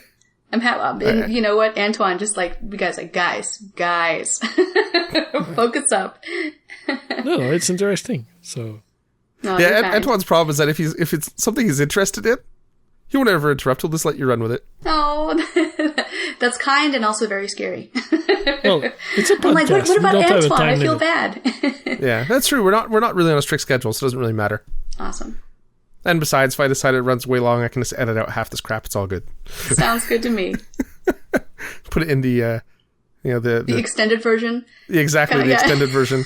It's kind of like what is like on the Colbert Show. They used to be like, if you want to see more of this interview, look on YouTube. Yeah. Because otherwise, it's just like a 10-minute interview of most of the topics they actually wanted to get to, or just jokes. Yeah, if you want to listen to an extra 30 minutes of blah blah, listen after the credits. Yeah. Exactly. No, it's all good. What's the thing? As long as it's interesting and on mini topic, it doesn't really matter. Like, no one's holding a gun to our heads, right? I hope not. Looks nervous. Not that you can see because it's a podcast. Yeah. If I see a red dot on me, then I'll start to guys. We got to speed it up. We got a sniper outside. They say hurry the hell up. Sorry, hurry the heck up. Family show. That's okay. Family show. We can say hell. It's okay. Okay. All right. Hell and crap. Is that? Yeah, that's probably where we draw the line. Totally fine. Totally fine. Other words have slipped out before. It's okay. That's all good. Yeah, and I don't think I can stress enough that if people have the opportunity to go to Reapercon, it's just it feels like a family show. Mm-hmm. Aside from the fact that I keep getting mistaken for someone from the forums. Oh, every year I go. Interesting. Yeah, I'm trying to remember the Mr. Melons, I think is the forum name. Yeah, He and I look a lot alike. Not so much this year because I shaved my beard off, but when I had a beard last year, that's funny. we look a ton alike. I can see that. Oh, how funny. Okay, yeah. And I don't really... And he's very, very active on the forums, so I'm sure a lot of people had come up to you people like, kept Mr. running up to me like, Melons. hey, how are you? I'm like, I'm not who you think I am. Yeah, you're Mr. Melons. Like, no, Nope. No, I'm definitely not. I know who you're talking about. He's a nice guy. He's over there, Yeah. Yeah, it was funny. And they're like, well, who are you on the forums? I'm like, I'm not on the forums. Why are you here then? Oh, yeah, right. Well, then get on the forums. What's wrong with you? Yeah, and even, and that's one thing that's great about Reapercon. If you're not really sure what it's about, join the forums. I think that's what I did actually, I think it was before, I can't remember. I think I joined it a little bit before my first Reapercon. But you get a really good feel for the community, and there's a lot of great, inspiration posts, works in progress, stuff like that. So there's, no matter what you're interested in, there's going to be something on there. And, in my opinion, it's one of the most positive online communities that in our hobby. And whether you want that or not, if you want tough love, go somewhere else. But, be a part of Reaper for the community. And then if you really, really want some, very intense critiques, there are probably some other forums that might be. There's the rest of the internet for that. Right, right. And the moderators on the Reaper forums do a good job of keeping things very positive, very very happy-go-lucky, you know. And actually, I do frequent the forums from time to time, but I don't post. I'm not a poster anywhere because... That's and okay. actually, I had this discussion with Yom because Yom commented once that I don't ever comment on his stuff. Oh, And I'm like, but I don't have... If I don't have anything to add, I don't want to post something just to be like, yeah, me too. You know, it's if I have something constructive to say, I'll say it. If I don't have anything to add to the conversation, well, then why am I talking? Right. Although it helps if you say something more than, yep, that's a finished mini. Or what did you actually post when you finally gave them some feedback? Yep, that's painted. Yeah. Yep. Oh, I'm sure he was just scowling on the other side of the computer when he saw that. Really? He actually Really? he Facebook messaged me. Yeah, it was kind of funny. Yeah. You know, he asked me to start commenting, so I commented. There you go. Yeah, and if you're looking for places to paint something, and of course, you know, they welcome all painted miniatures, but I think it's nice when you paint a Reaper miniature and you put it on the forums and ask for some feedback. You know, they're especially if you want to an easy, like, you know, the kiddie pool. I feel like Reaper was my kiddie pool. When I got into this hobby, like that Reaper got me into the hobby. And then I tried, you know, some different manufacturers and whatnot. But it's a good, safe place to get some feedback and just to jump in if you're new or you have, you know, kids that are interested in the hobby. I think that's a really nice place to start out. And I'm on there. I'm Mocha. Mocha's my online forum handle. And I think the nicest and oddest compliment I got at my first Reapercon was like, "Oh my gosh, you look just like your avatar." Like, yeah, I made it. So yeah, it's me just laughing and smiling and being goofy, and that's pretty much my personality. So yeah, no, and you're actually very, very approachable. It was a super pleasant meeting you at Reapercon. I was really happy to finally, you know, exchange, you know, a few words with you. Oh, thank you. And then when I got the chance to actually sit outside with you next to the fire pit there and exchange Harry Potter pickup lines, that was a great evening. Oh, that was so funny. Oh, yeah, good times. Yeah. Good times. Yeah, shout out to Heath. Yes. Hi, Heath. He took the cake. That was, he was, yeah. He'd been working on those for a while. Yeah, Heath from Red Panda Miniatures. Great minis, great concept art, and an all-around awesome human being. Yeah, we got to look through his sketchbook at Reapercon. We were sitting out there by the fire pit and just looking through it. It's really, really cool. And he'd had that one sketchbook for a couple of years, so to see his progression and some of his work was just fascinating. And yeah, we felt bad because we didn't really ask for permission. He like ran to the bathroom. We were like, "Let's look through his sketchbook." You know, it's like one of the most personal things to somebody. Well, I think, but you know, I mean, he brought it. Defense, I think Jonathan started it. Okay, can we just blame it on Jonathan? Yes, and Jonathan being his best friend, you know, you have certain privilege there. Oh, there you go. You know? There you go. So we were just guilty by association. Exactly. Okay. It wasn't that's really not our as fault. Bad. Yeah. See. Right. Right. Oh, too funny. Blame shifting. That's what I do. That was fun. And it's always nice to meet people that you either know online, and I had heard about Geeks of the North when Elizabeth was talking about, I'm going up to Canada to teach a class. So that's how I found out about you guys. And oh God, I just wow, no, she had nothing but nice things to say. She's an amazing painter, a beautiful person, and I love to follow her work and see what she's doing because she is prolific and just one of the nicest people that you guys know. She's awesome. Yeah, she is. I spent a lot of time with her and Jonathan, her husband, when I was down there, and both just such great people. Yeah. Can't say enough good things about them. Yep. Kind to a fault. And the only thing I can say about Elizabeth is that I worry about her because, like most artist industries, this industry can be, people can be kind of, what's the word I'm looking for? Ooh, okay, toxic sometimes. Oh, fair enough. Yeah. Yeah. I was like, sounds like, rhymes with, movie. But that's the thing, and she's such a sweet person. I worry sometimes that, you know, people in this industry are going to make her miserable. Aw.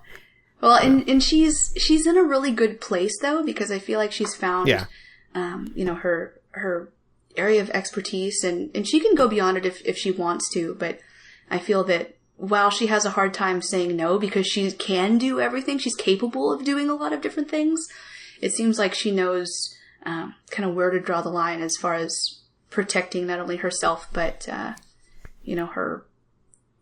her livelihood. Yeah. And I think the working for a big miniatures company trained her well. Mm-hmm. Like in terms of what to avoid, what situations to avoid, what people to avoid. Sure, I'm sure you learn a lot. What to say, what not to say. Yeah. Yeah. That's the scariest part. I mean, I'm about to start, opening up my website for commissions and whatnot, and I'm terrified. I'm like, do I need a contract? Is somebody going to try to, am I going to send a mini to somebody and they're not going to pay me? There's so many things out there that you just don't know. And when you do work for a miniature company, then you at least have a good basis for how you should act and how you should, how you should manage your projects. You'd think that a project manager would know how to do that, but no, it's a different ballgame, especially when you're working freelance. Yeah, but I think if you're working freelance, a couple things to consider. One, if someone's contracting you, it's because they've seen your work and they like your style. Mm-hmm. So if you've already got the leg up and they like your style, then chances are they're going to like your end product. Right. Especially if you communicate well, which you're a project manager, so I'm assuming you do. I try my best. So I don't think you have much to worry about in that regard.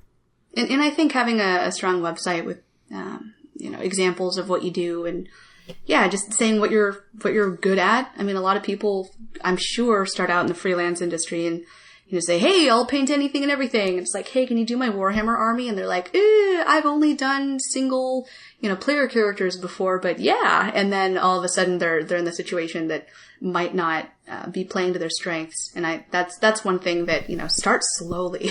I'm sure that's what I'm going to be doing. Yeah, easy to get overwhelmed. Yes. That's probably some good advice. Yes. Yeah, and know what you want to do. You might not want to do armies, but you might want to. Mm-hmm.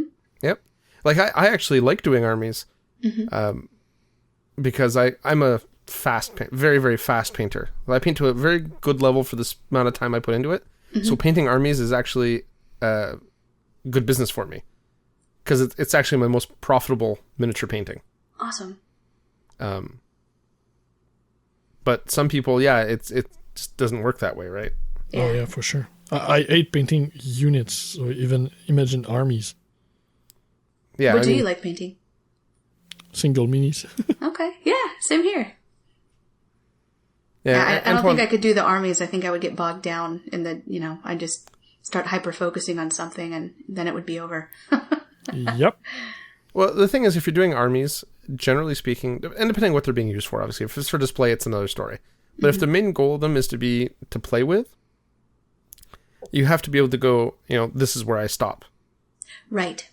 Right? Because you can always add details and weathering and decals and freehand and all of a sudden that army is going to take the rest of your life to paint.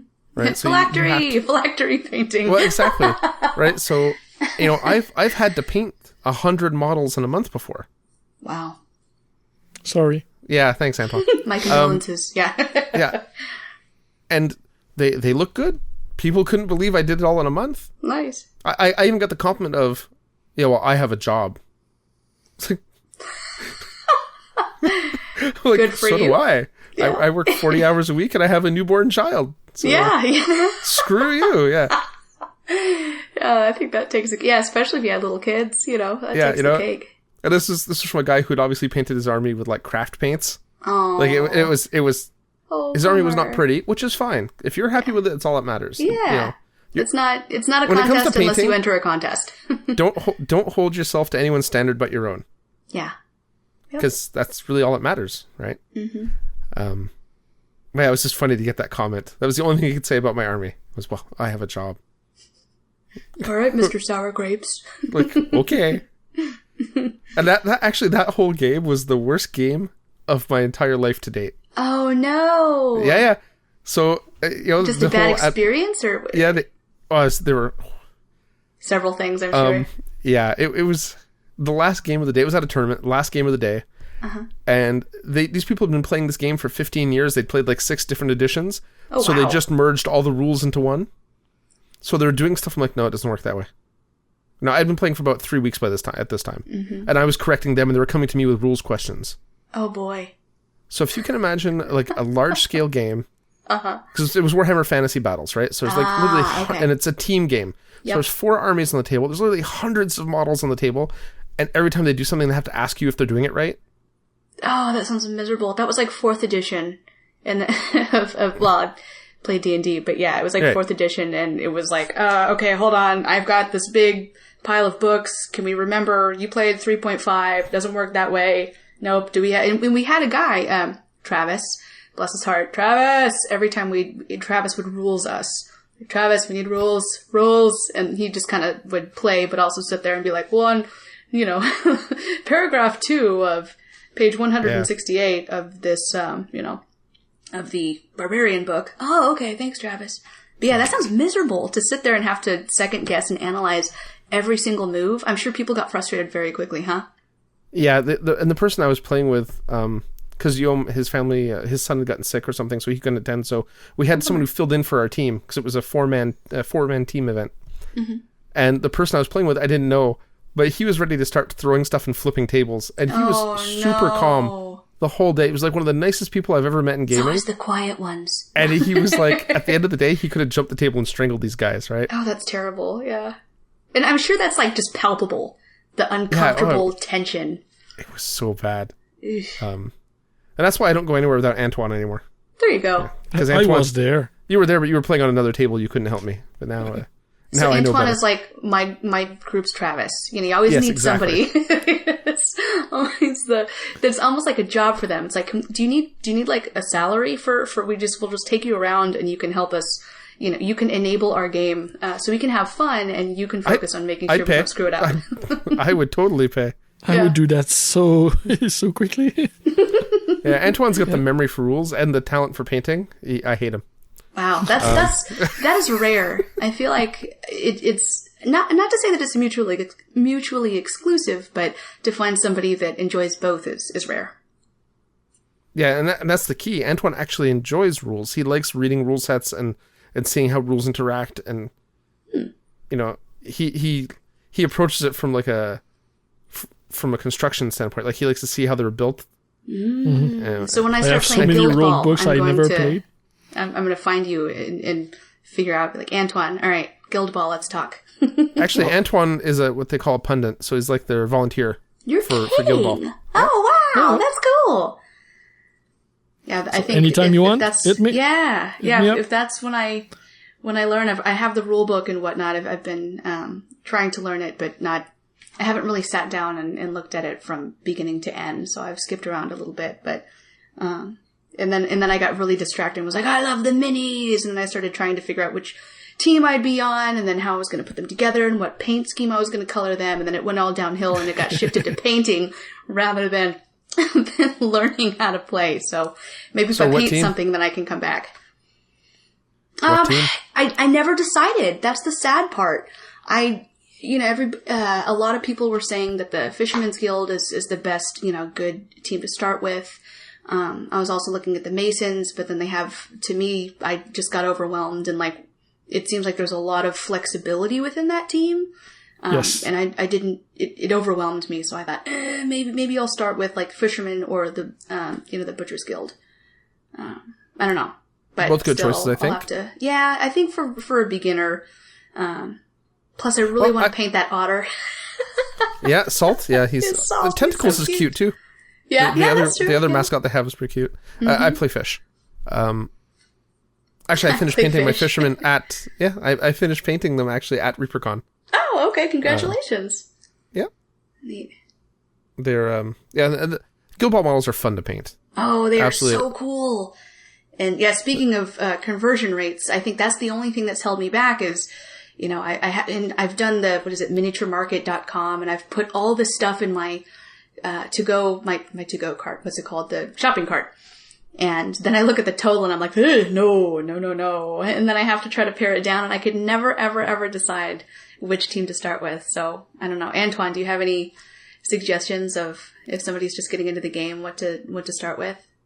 Well, if you want to order something now, it's great because of Brexit. All the price dropped. Fair enough. And the other thing you should consider... Point. Yeah, I haven't looked online in the last 2 months. Yeah. The other thing that's important to consider, it depends on the material you want the models in. Mm-hmm. Because Guild Ball produces limited runs of all their models in resin as well. Oh, interesting. Which you can buy from their main web store. Okay. Mm-hmm. And there's also the new Kickoff box, which is their new 2-player starter box. That's coming out at the end of November. However, those are plastic one-piece mini, so the details are a bit less. So for painters like us, might be a bit less interesting. Okay.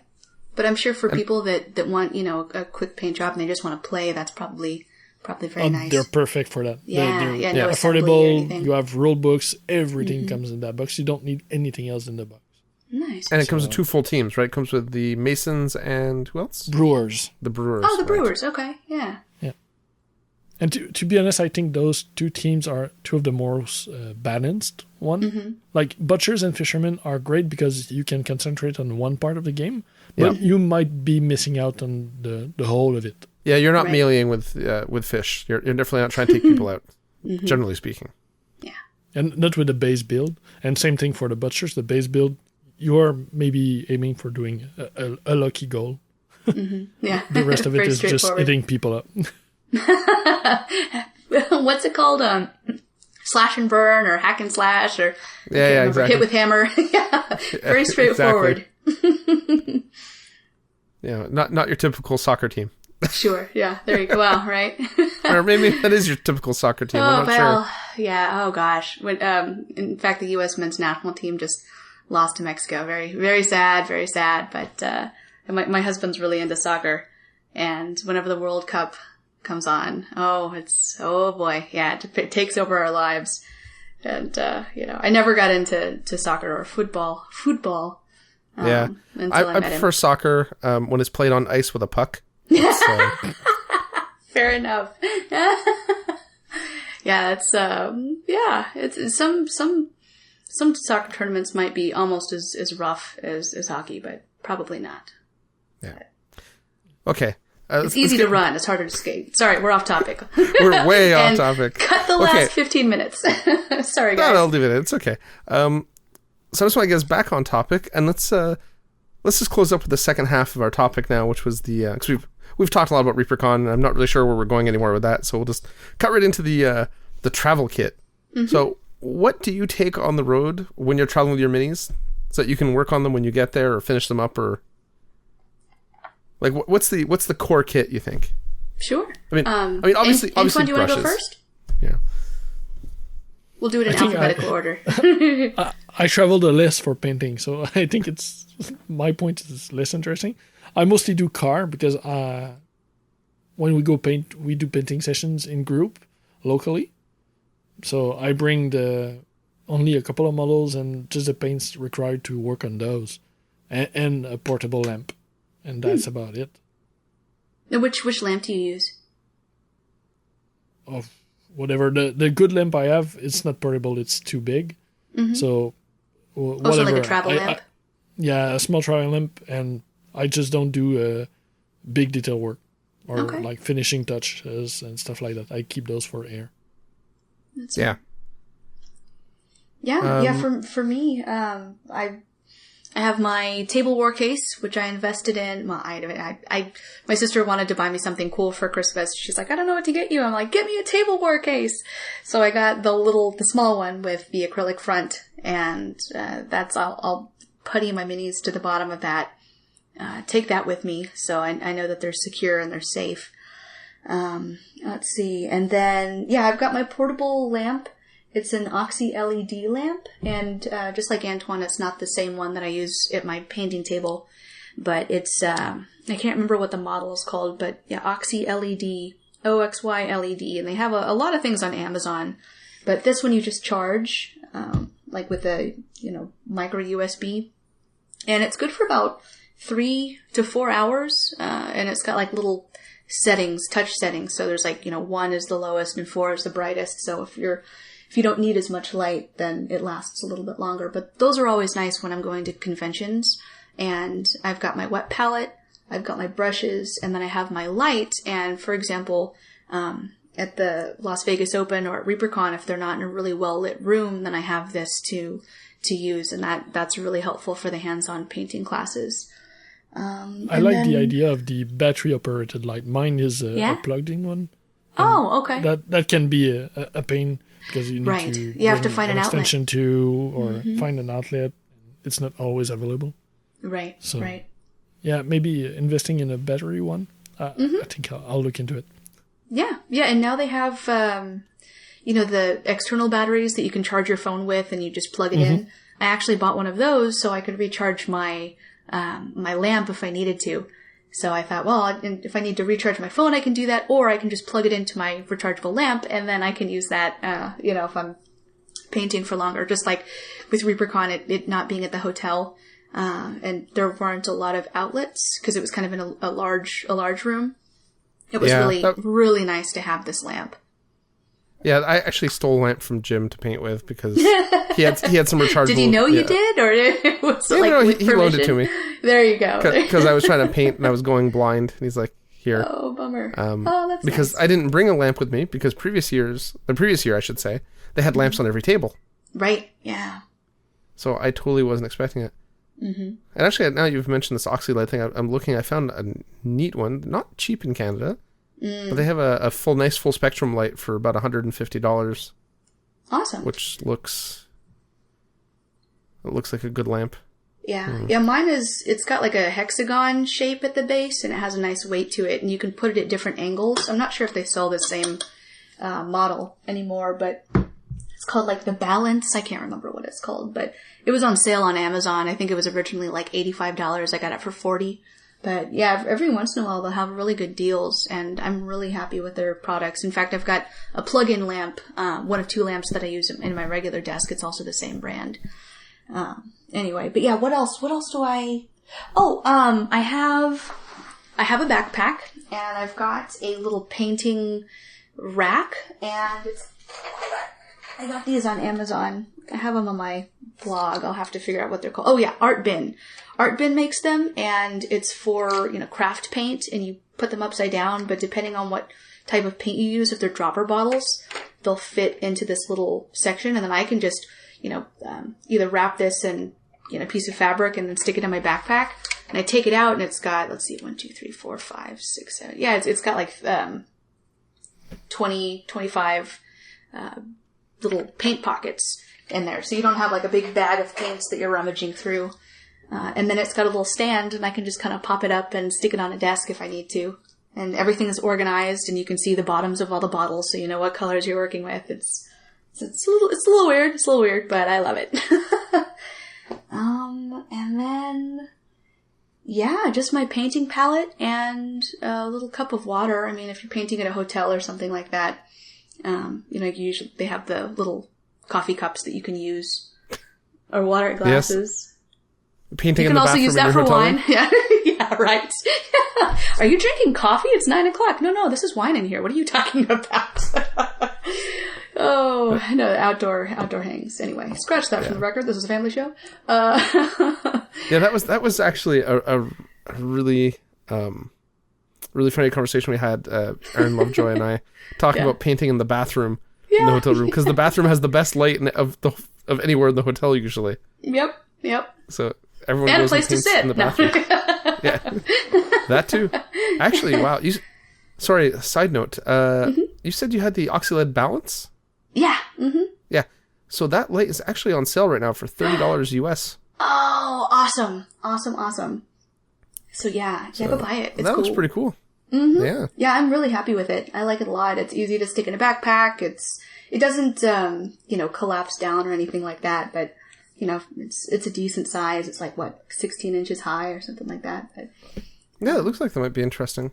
Yeah, for travel. I like it. I also use it because it sits at different angles if I need to take a picture of my miniatures. It's one of the lights. Oh, that's smart. Yep. I've got my main lamp, and then this one is kind of repositionable. So, it's nice to get different angles, and it stays well. if you're trying to get a different angle of light. But yeah. Sorry. That's what I bring. Sorry, I'm done. Paul, your turn. No. Sorry, I'm laughing at the description on Amazon of it because it's advertised as a zero radiation light, which I suppose is good. It's also gluten-free. Like, what? Yes, exactly. It's like something lost in translation. Yeah. Interesting. Yeah, so usually I have a small aught lamp I bring with me. But yeah, it's got the limitation that you need to plug it in somewhere. Mm-hmm. So my typical paint kit, because most of the travel painting I do isn't necessarily by plane, I tend to bring more. Like when I went to TempleCon. Yeah, thanks. Don't know why I can't remember that name. I had a car full of painting supplies because I figured I'm going to buy stuff there, and I'm going to paint it there, and I'll play with it there. Because I did that the year before. There was pre-release product there from Privateer Press that I painted the day it came out and on pre-release and had it ready for tournament play the next day. So it was pretty cool. Nice. But yeah, when you're traveling like by plane, there's only so much you can take. So I have a miniature bag that's essentially got a bunch of foam trays in it that hold paint bottles that I will pack in my luggage, and I'll plastic bag it so that if there's a leak, it doesn't ruin everything.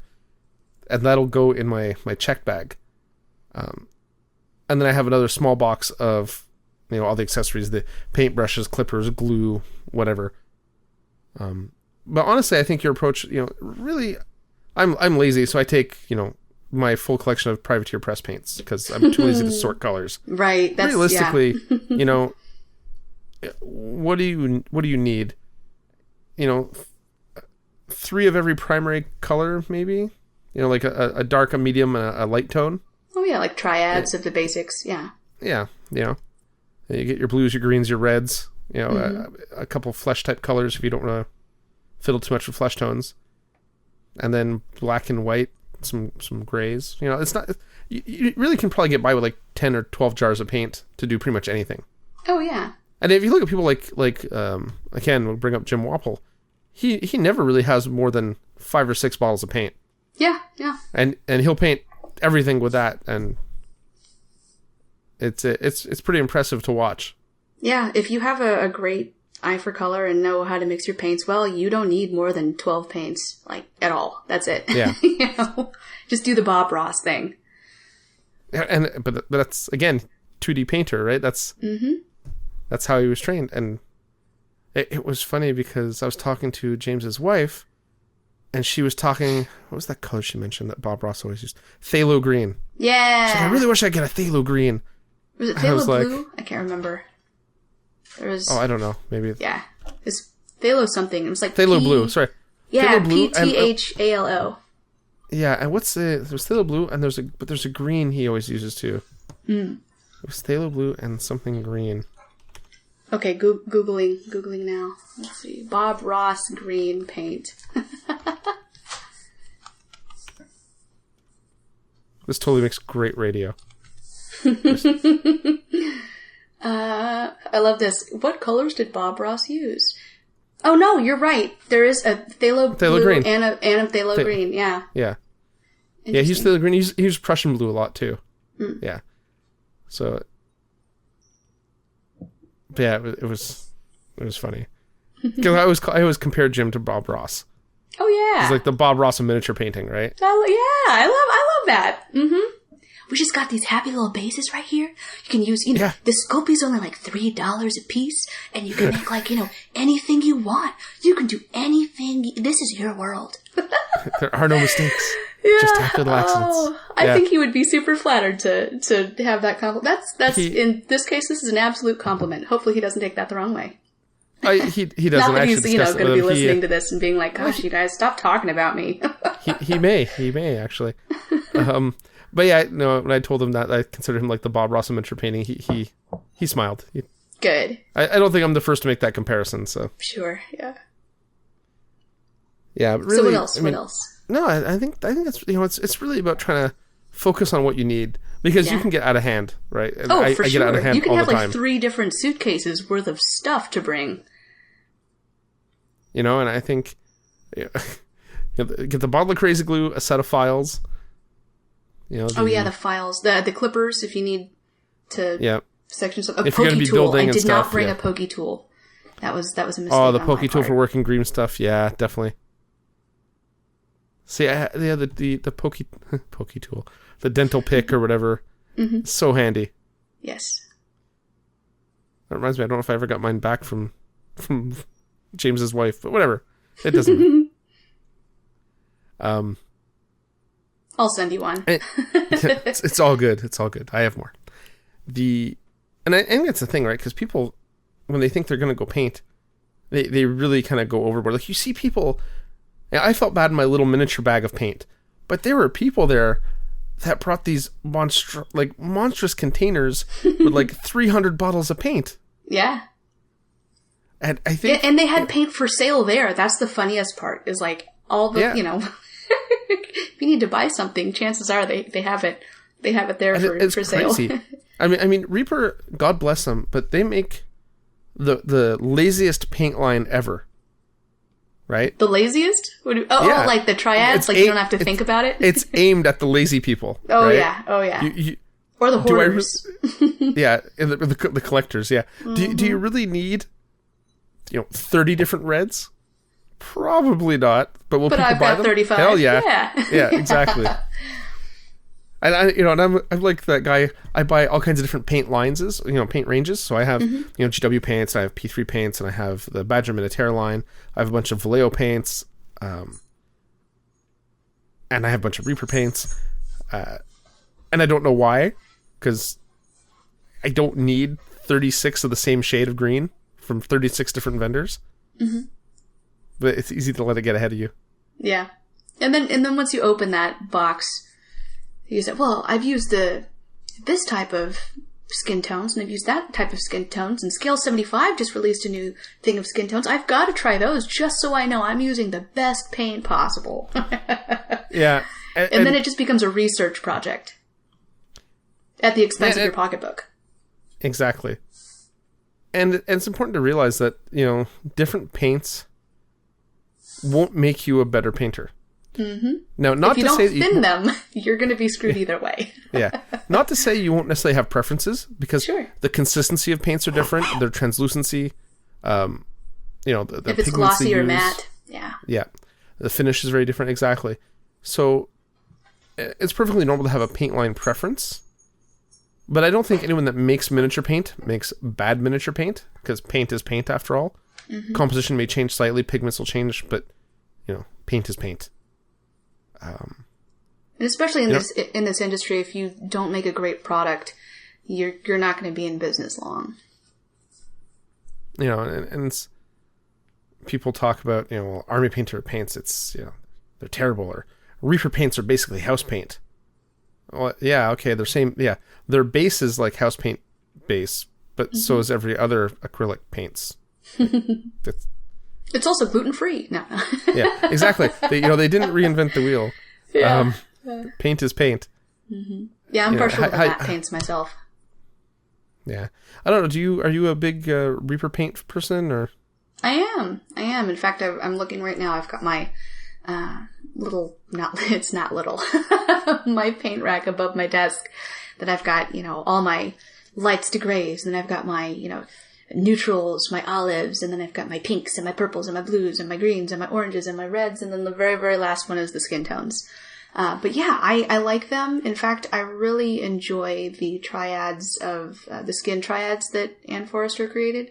Yeah. Like you said, it's for the lazy painter. If you're starting out and you're like, I don't know how to paint skin tones, but I know I need a shadow and a midtone and a highlight, buy a triad. And then at that point, it's just figuring out the consistency of your colors, how to blend, how to apply. And I think, gosh, if I had to go down to less paints, I would really have to put some effort into my color theory and whatnot. But you can do that regardless of what paints you use. But yeah. I like the Reaper paints for everything except for metallics. I will use P3 for my metallics as well as Vallejo. Yeah, I tend to agree there. I don't care for the Reaper metallics. Reaper paints in general, for the way I paint, I find they tend to come out a bit chalky. Okay. But that's because I think I thin my paints a lot. Like they're very, very yeah, especially dilute, for the lighter ones will break down. And I do a lot of like wet blending on the model, like wet on wet blending. Okay. So I think the Reaper paint just doesn't work for the way I paint. So I mostly use P3 stuff now. But I've tried pretty much everything, and Reaper makes great paints. I will agree that their selection of flesh tones is super useful. Because flesh, I think, is one of those things that scares a lot of painters. So I think they do a great job there. I mean, Anne is a painter and a phenomenal artist herself, so she knows what people need and want. Right. And she's and we're very vocal great about it. line. Yeah, no, and she's created a great line of paints. Yeah. But yeah, I think where they really excel is their HD series. I think are really nice. Like for the you want a nice deep red. Yes. It's tough to beat. No, so I like just their thought HD the pigments. HD black. The HD black evidently is a lot richer and just I don't know, blacker than the regular pure black. Yeah. So they said if you want like a black, go with the HD black. So that's what I picked up. I haven't used it yet. But... I really like their HD black, actually. I do use that. Oh, good. Okay. Now, Antoine, do you use the Reaper paints at all, or which ones do you prefer? No, I've had some maybe 10 years ago. Oh, wow. Okay. They're tough to find here, Mocha. No one stocks Reaper anything here. Oh, bummer. Yeah. All right, you guys tell me what you need. I'll ship them to you. There you go. Yeah. The only reason I got some is I got a first commission like 10, 15 years ago, something like that. And the guy had Reaper paint, and he gave me them to work on the models. Oh, That's the only reason I tried it. Yeah. So no experience really. Fair enough. What do you prefer to use? I mostly have P3. Okay. But I use multiple lines of paint. Just on my table right now, I have probably 6 different lines. Oh, nice. Just not Reaper. Cool. And Reaper has some very unique colors too, which is nice. And they have some, like the liner paints, right? Yes. They have a lot of like different series. That like, changed my life. Just small things that are really, really nice paints. They're translucent colors. They're the clear colors, I think is what they're called. The liner paints, like I said. Yes. Yeah, if anybody asks, or a lot of people, just the internet, but some people ask, like, how do you get such clear delineations between your, between your lines? Like one thing I like to do is blending, and then also making sure each section is very clearly marked with clearly lined, but not with a really, really thick one. But yeah, using those Reaper liners, it's just, it's so easy. It's easy once you get the hang of it, of course. I don't want to be like, oh, you just use it, it's magic. All you have to do is sneeze and your model will be perfect. But, liquid talent. Maybe, yeah. But it's no, those liners are really nice. Yeah, I use black and blue liner from Reaper on every single model that I've ever painted. It's good stuff. Yeah, no, definitely. But if you guys know of a different, I'm also open to suggestions. I haven't played around with a whole lot of different manufacturers, but if you ever come across liners or something else, let me know. But you know what? No one else does something like that. I mean, everyone else would just, other lines are just like, well, thin down the paint and make a liner out of it. And actually made a series of liners. And it's a shame. Yeah. I think a lot of them, some of the colors are out of production now. Like, I don't think green liners produce anymore. No, I found it on eBay, though. Yeah. I found a store that had, like, a bottle sitting on the shelf for, like, years. Like, yoink, mine. Hopefully it's not expired. We'll see. There's not really an expiration date on these things. I just shake it every once in a while. But the green liner, at least the one that I have, is a little bit more glossy than the other liners. Yeah. It's older. But supposedly they're going to... either if they have or already, but they're bringing back the gray liner. Oh, I have the gray liner as well, which is quite nice. Okay, yeah. Yeah, that went with the green. So at the same store, I picked up a bunch of different liner paints they had, because they'd brought them in as part of a triad set that no one bought. So then they broke up the triad and put it on the rack, and I just grabbed it. Nice. Because no one stocks Reaper paints here. You can't even find Reaper models in stock here. Oh, geez. Yeah. So you probably bought tough. a lot and brought them back with you after Reapercon, huh? Well, I tried to be good. That's good. My credit card got cloned before I left, so I was doing cash only when I was there. Oh, so I just made sure not to bring lots of cash, so I couldn't do anything. There you go. Oh, that's smart. Um, Now, do you use any of the Citadel, either Paul or Antoine, do you use any of the Citadel shades or any of the washes, or was it Blood for the Blood God? I've heard that's a big thing. Oh, Blood for the Blood God is kind of like Tamiya Clear Red if you've ever used it. Oh, yeah, I've got that. Mm-hmm. Yeah, but the color is more the color's deeper. Yeah, it's Okay. deeper. Like the Tamiya Clear Red works well, but you need to work on it. The Blood for the Blood God, I've used a couple of times and it works great. It does exactly what you need to do. Nice. I How use does the a consistency wash. compare? It's a bit thicker than a Tamiya Clear. Ah, okay. Yeah. And you So said you it's a used a bit wash? heavier. Wash. I've tried some of their new airbrush paint. Mm-hmm. Because I had a client who wanted a color match on something that was painted with their regular color. So it was easier to just buy the airbrush one version instead of trying to mix something on my own. And it works really well. Nice. Yeah. I use a lot of their washes, but I use them more as glazes, not as a wash, quote unquote. Yeah. Like Antoine. I'm sure Antoine's not gopping stuff on with a mop, you know? Everything is mixed, even the washes. Yeah. And I find they work well. The only problem I've had is that fogging. Sometimes I find they fog and do weird stuff. Now, explain, I'm not familiar with the term fogging. They go all white and chalky. So you'll apply the wash, and something, I don't know if they get, if it's a reaction to like the water in my brush or whatever, like the tap water, like get contaminated or something, or if it's, the humidity in the air when they're drying. But sometimes they won't dry. They'll turn white when they dry. So you get like a white chalky like substance on the model. And I don't have it often, but I have had it happen. And I've spoken to other people who have also had it happen. So Okay. I know it's not a me thing. That's always good. Yeah. What am I doing wrong? Yeah. Yeah, on the whole, I mean, like I said, everyone makes good paint. Just all of them have to get used slightly differently, right? Like anything. Yeah. Yeah, I think the only oddball I have in my paint arsenal is a Liquitex titanium white acrylic.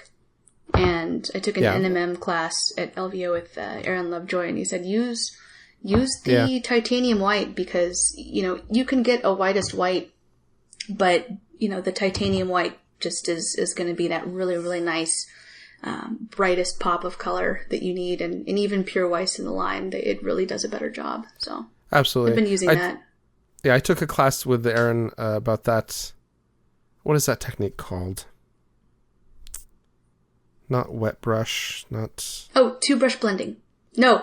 Wait. Oh, no. I know what you're talking about. Loaded brush. Loaded brush, thank technique. you. Ding, so ding, I took ding, a class ding. with him, and I took a class with Ben Comets. Oh, nice. On loaded brush. And yeah, both of them used, the titanium white tube. And I bought some, and yeah, they're right. Nothing pops like that. No liquid acrylic will pop like that, because the density is not the same. Yeah. And that's Like cool. pigment. I learned something in every class, and I've taken a lot of classes, and that's, I try to apply everything that I've learned. But yeah, as soon as I got home, I bought one of those, and it really makes a difference, especially in NMM. Yeah, absolutely. Absolutely. Right, so we totally get off the topic for the travel kits too. At this point, guys. we're like 2 hours later than we were supposed to finish. You will have a lot of editing to do. I am so sorry. Oh no, this won't be edited. This will be there. Oh, lovely. Oh, Yeah, so people can hear us ramble. Sincere apologies. But no, you got to remember. Hopefully, they find of something fun somewhere along the line. well, the point of the podcast is to have something to listen to while you paint, right? Yeah. Mm-hmm. So if we ramble a bit, no one cares About painting? About That's painting. perfect. Yeah, exactly. Sure. No one is gonna care. We only talked about soccer in hockey for maybe 30 seconds. Exactly. See, we're all super focused on art. It's all good. Yeah, so Mocha, is there anything you would like to add?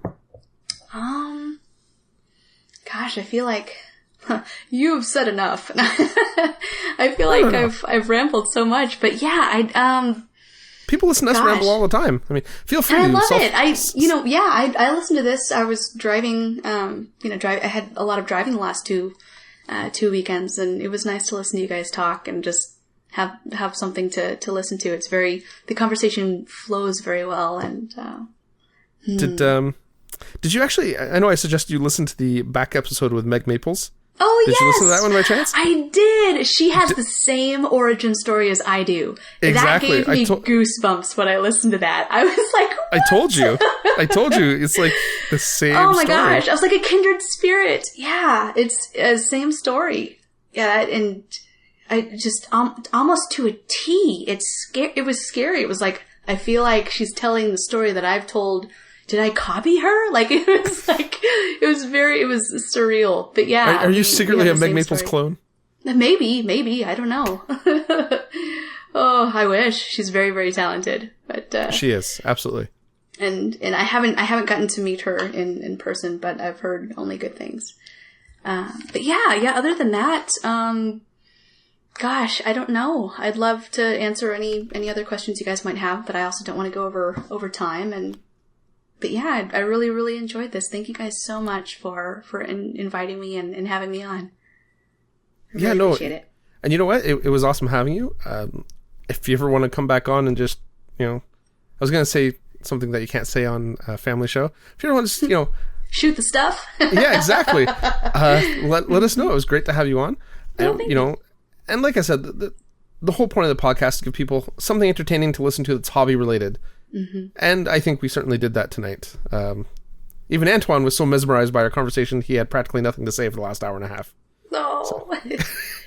Well, Anton's exhausted. He's been taking care of, a sick kiddo. So you're talking, and then he's got to listen to us ramble. I was not there. Yeah. I know, Antoine. We were talking about stuff you weren't participating in. I know. I know. And I'm doing the same thing as the listener will do. I was working on bases while listening to you.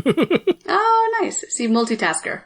There you go. Speaking of bases, one last tangent. I see you bought some of the Green Stuff World rollers. Oh, yeah. Oh, I made an investment.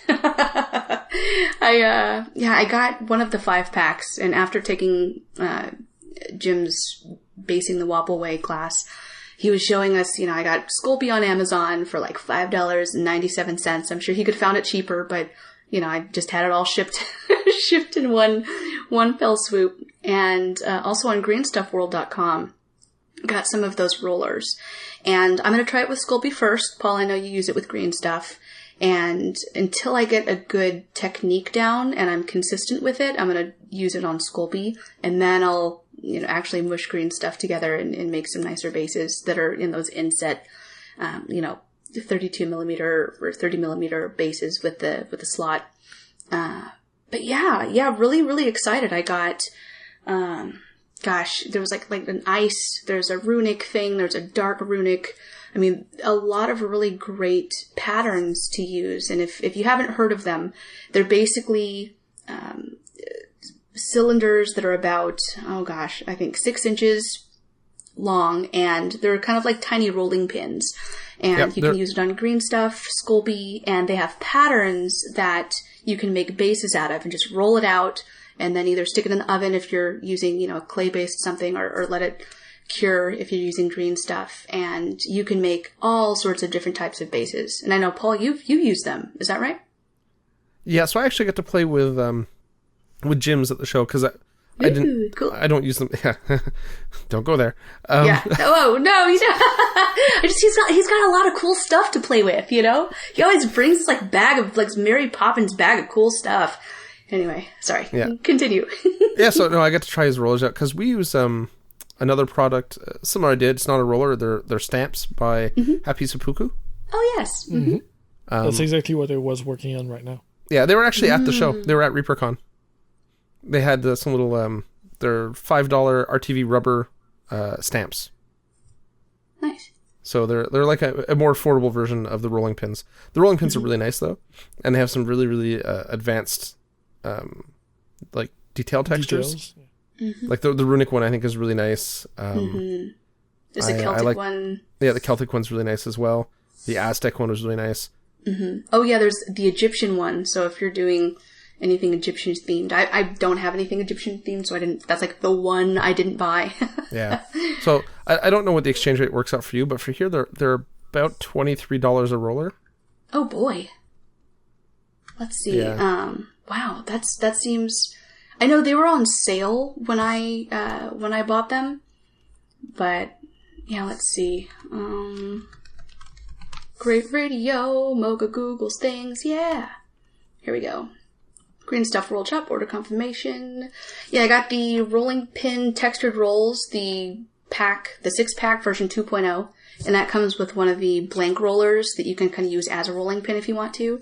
Yep. And then I got the Temple one and the Dark Rune one. And it looks like, what is the exchange rate? 12 euros of Google's things again in US dollars. When I Google things, I have to sing it out loud. That's okay. We don't mind. You sing much better than I do. So. Nice. So it looks like 12 euros equals about 13 US dollars. So the exchange rate isn't too bad for me. Yeah, it's like 1 for 1. Yeah. So here that's not too bad. It becomes brutally expensive. Yikes.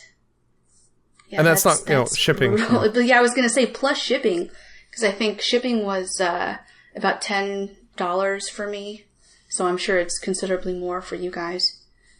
It might actually not be. Mm-hmm. Okay. So yeah, where are they based? Good question. Somewhere in Europe. Don't worry about it. Yeah. Okay, so it's. So the. If you want me to Google more, I totally can. But yeah, somewhere over. I think they're in Spain. Yeah, they're in Spain. Yep.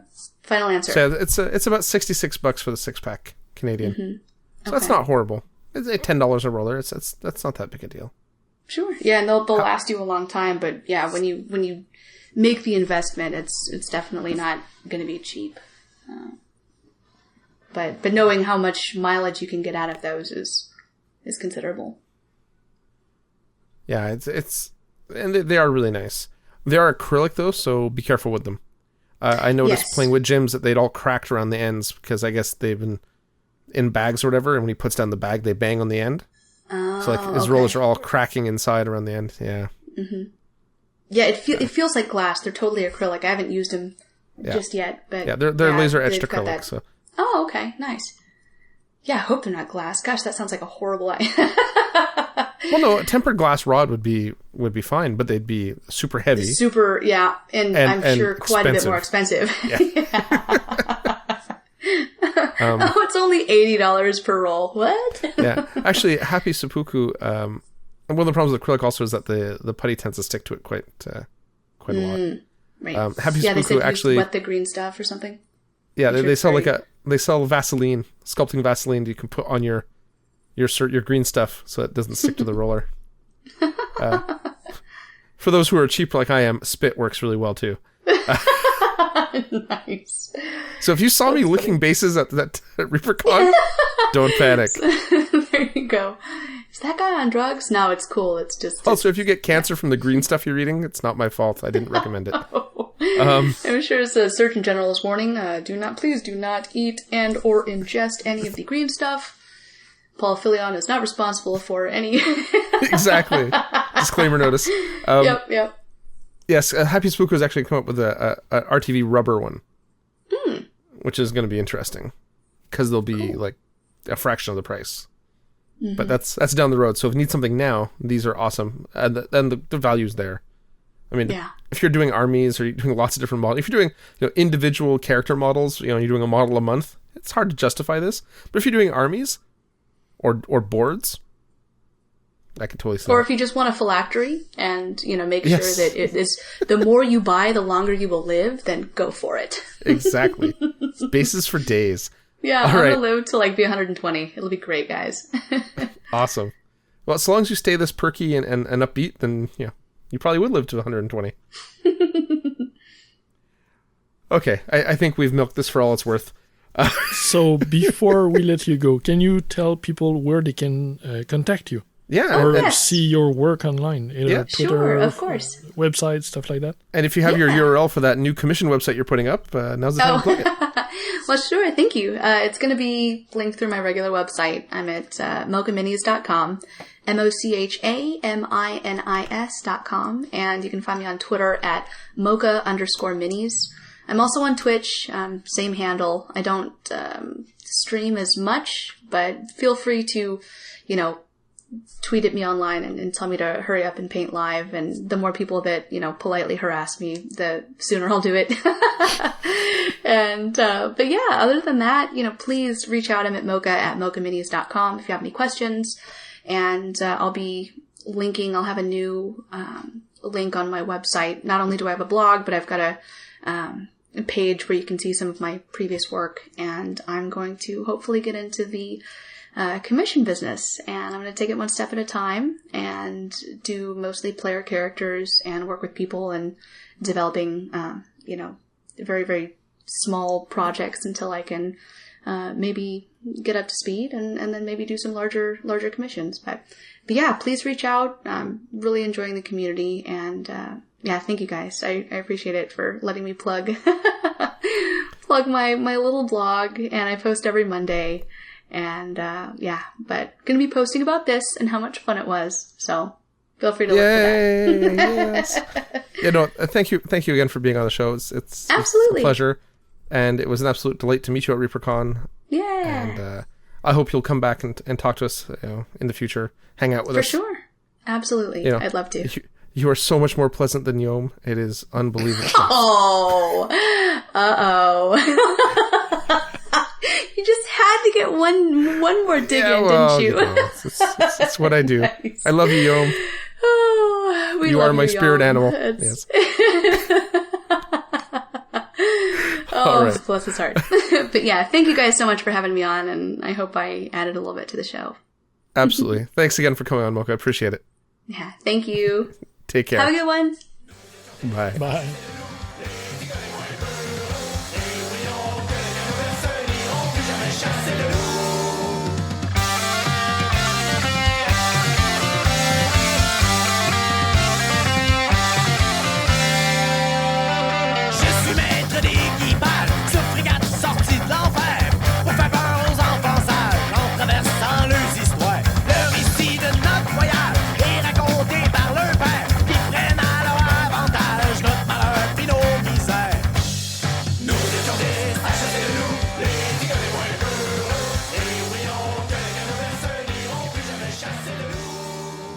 And we're back. Okay, well, there you've got it. You've heard the interview with Mocha, and you've heard how much we rambled and can't stay on topic. That's not saying much. It was crazy. I felt kind of bad when I proofed that part of the episode, like how we really didn't talk about what we planned to talk about at all. And then the worst part is that after we stopped recording, we had this great discussion about the value of Reapercon and what and I was like, please tell me, Mocha, you're still recording? She's like, no, why? I'm like, because that would have been perfect for this show. Yes, it would have. It was so much better than what we'd actually recorded, like so much more structured. Not better, but more structured. More condensed. Yeah. But I still think the interview we did was fun. It was interesting to listen to. Yeah, if you're listening to the show as something to paint to, like just to fill dead air, then it's fine. If you're looking for a real review or informations, maybe not. Yeah, maybe not so much. Yeah, we'll do better next time, ish. Probably not, but I'll say that anyway. Next con is Adepticon, which Steve and I are going to. Mm-hmm. So registration was this week or something. Mm-hmm. Event registration. That's right. Yeah. I forgot about it. So did Steve. Steve still managed to get in a couple of things. We're doing a team Guild Ball tournament. It's actually kind of fun. Oh. And it's you each pick 3 models and there's no captain.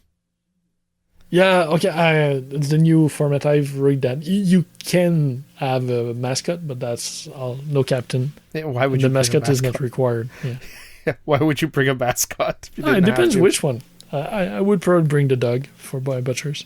I can't think of a single. Well, I don't know. The monkey, the painter for the hunters. I totally wouldn't be bringing salt, I can tell you that. At least not in its current form. Maybe the season 3 salt would be exactly. so much Maybe better. season 3. Tentacles for the blind? Maybe, but I don't think so. No, I think you're They're just not better durable with enough, right? 3 full player. Just for the influence alone. Yeah, that too. Anyway, we're rambling again. And at this point, the show is already well over 2 hours, probably. So, before we completely sign off, I just want to take a moment to thank Mocha for coming on and having a talk with us.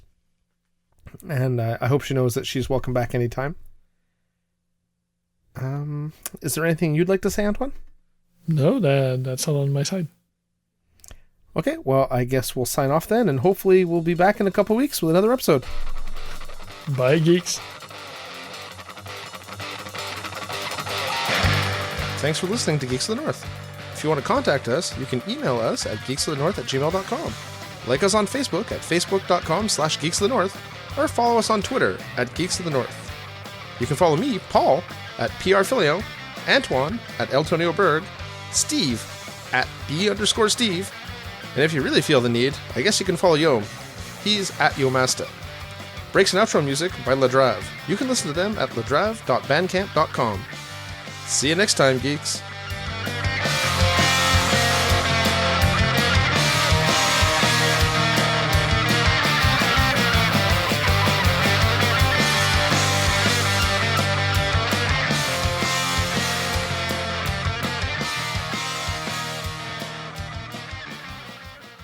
Thank you for checking out a United Geeks Network family member.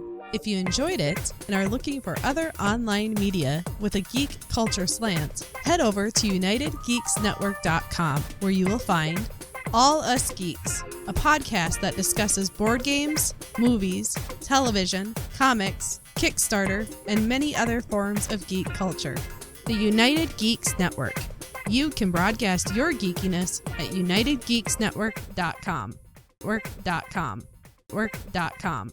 Work.com. Work.com. Work.com. Work.com. Work.com. Work.com. Work.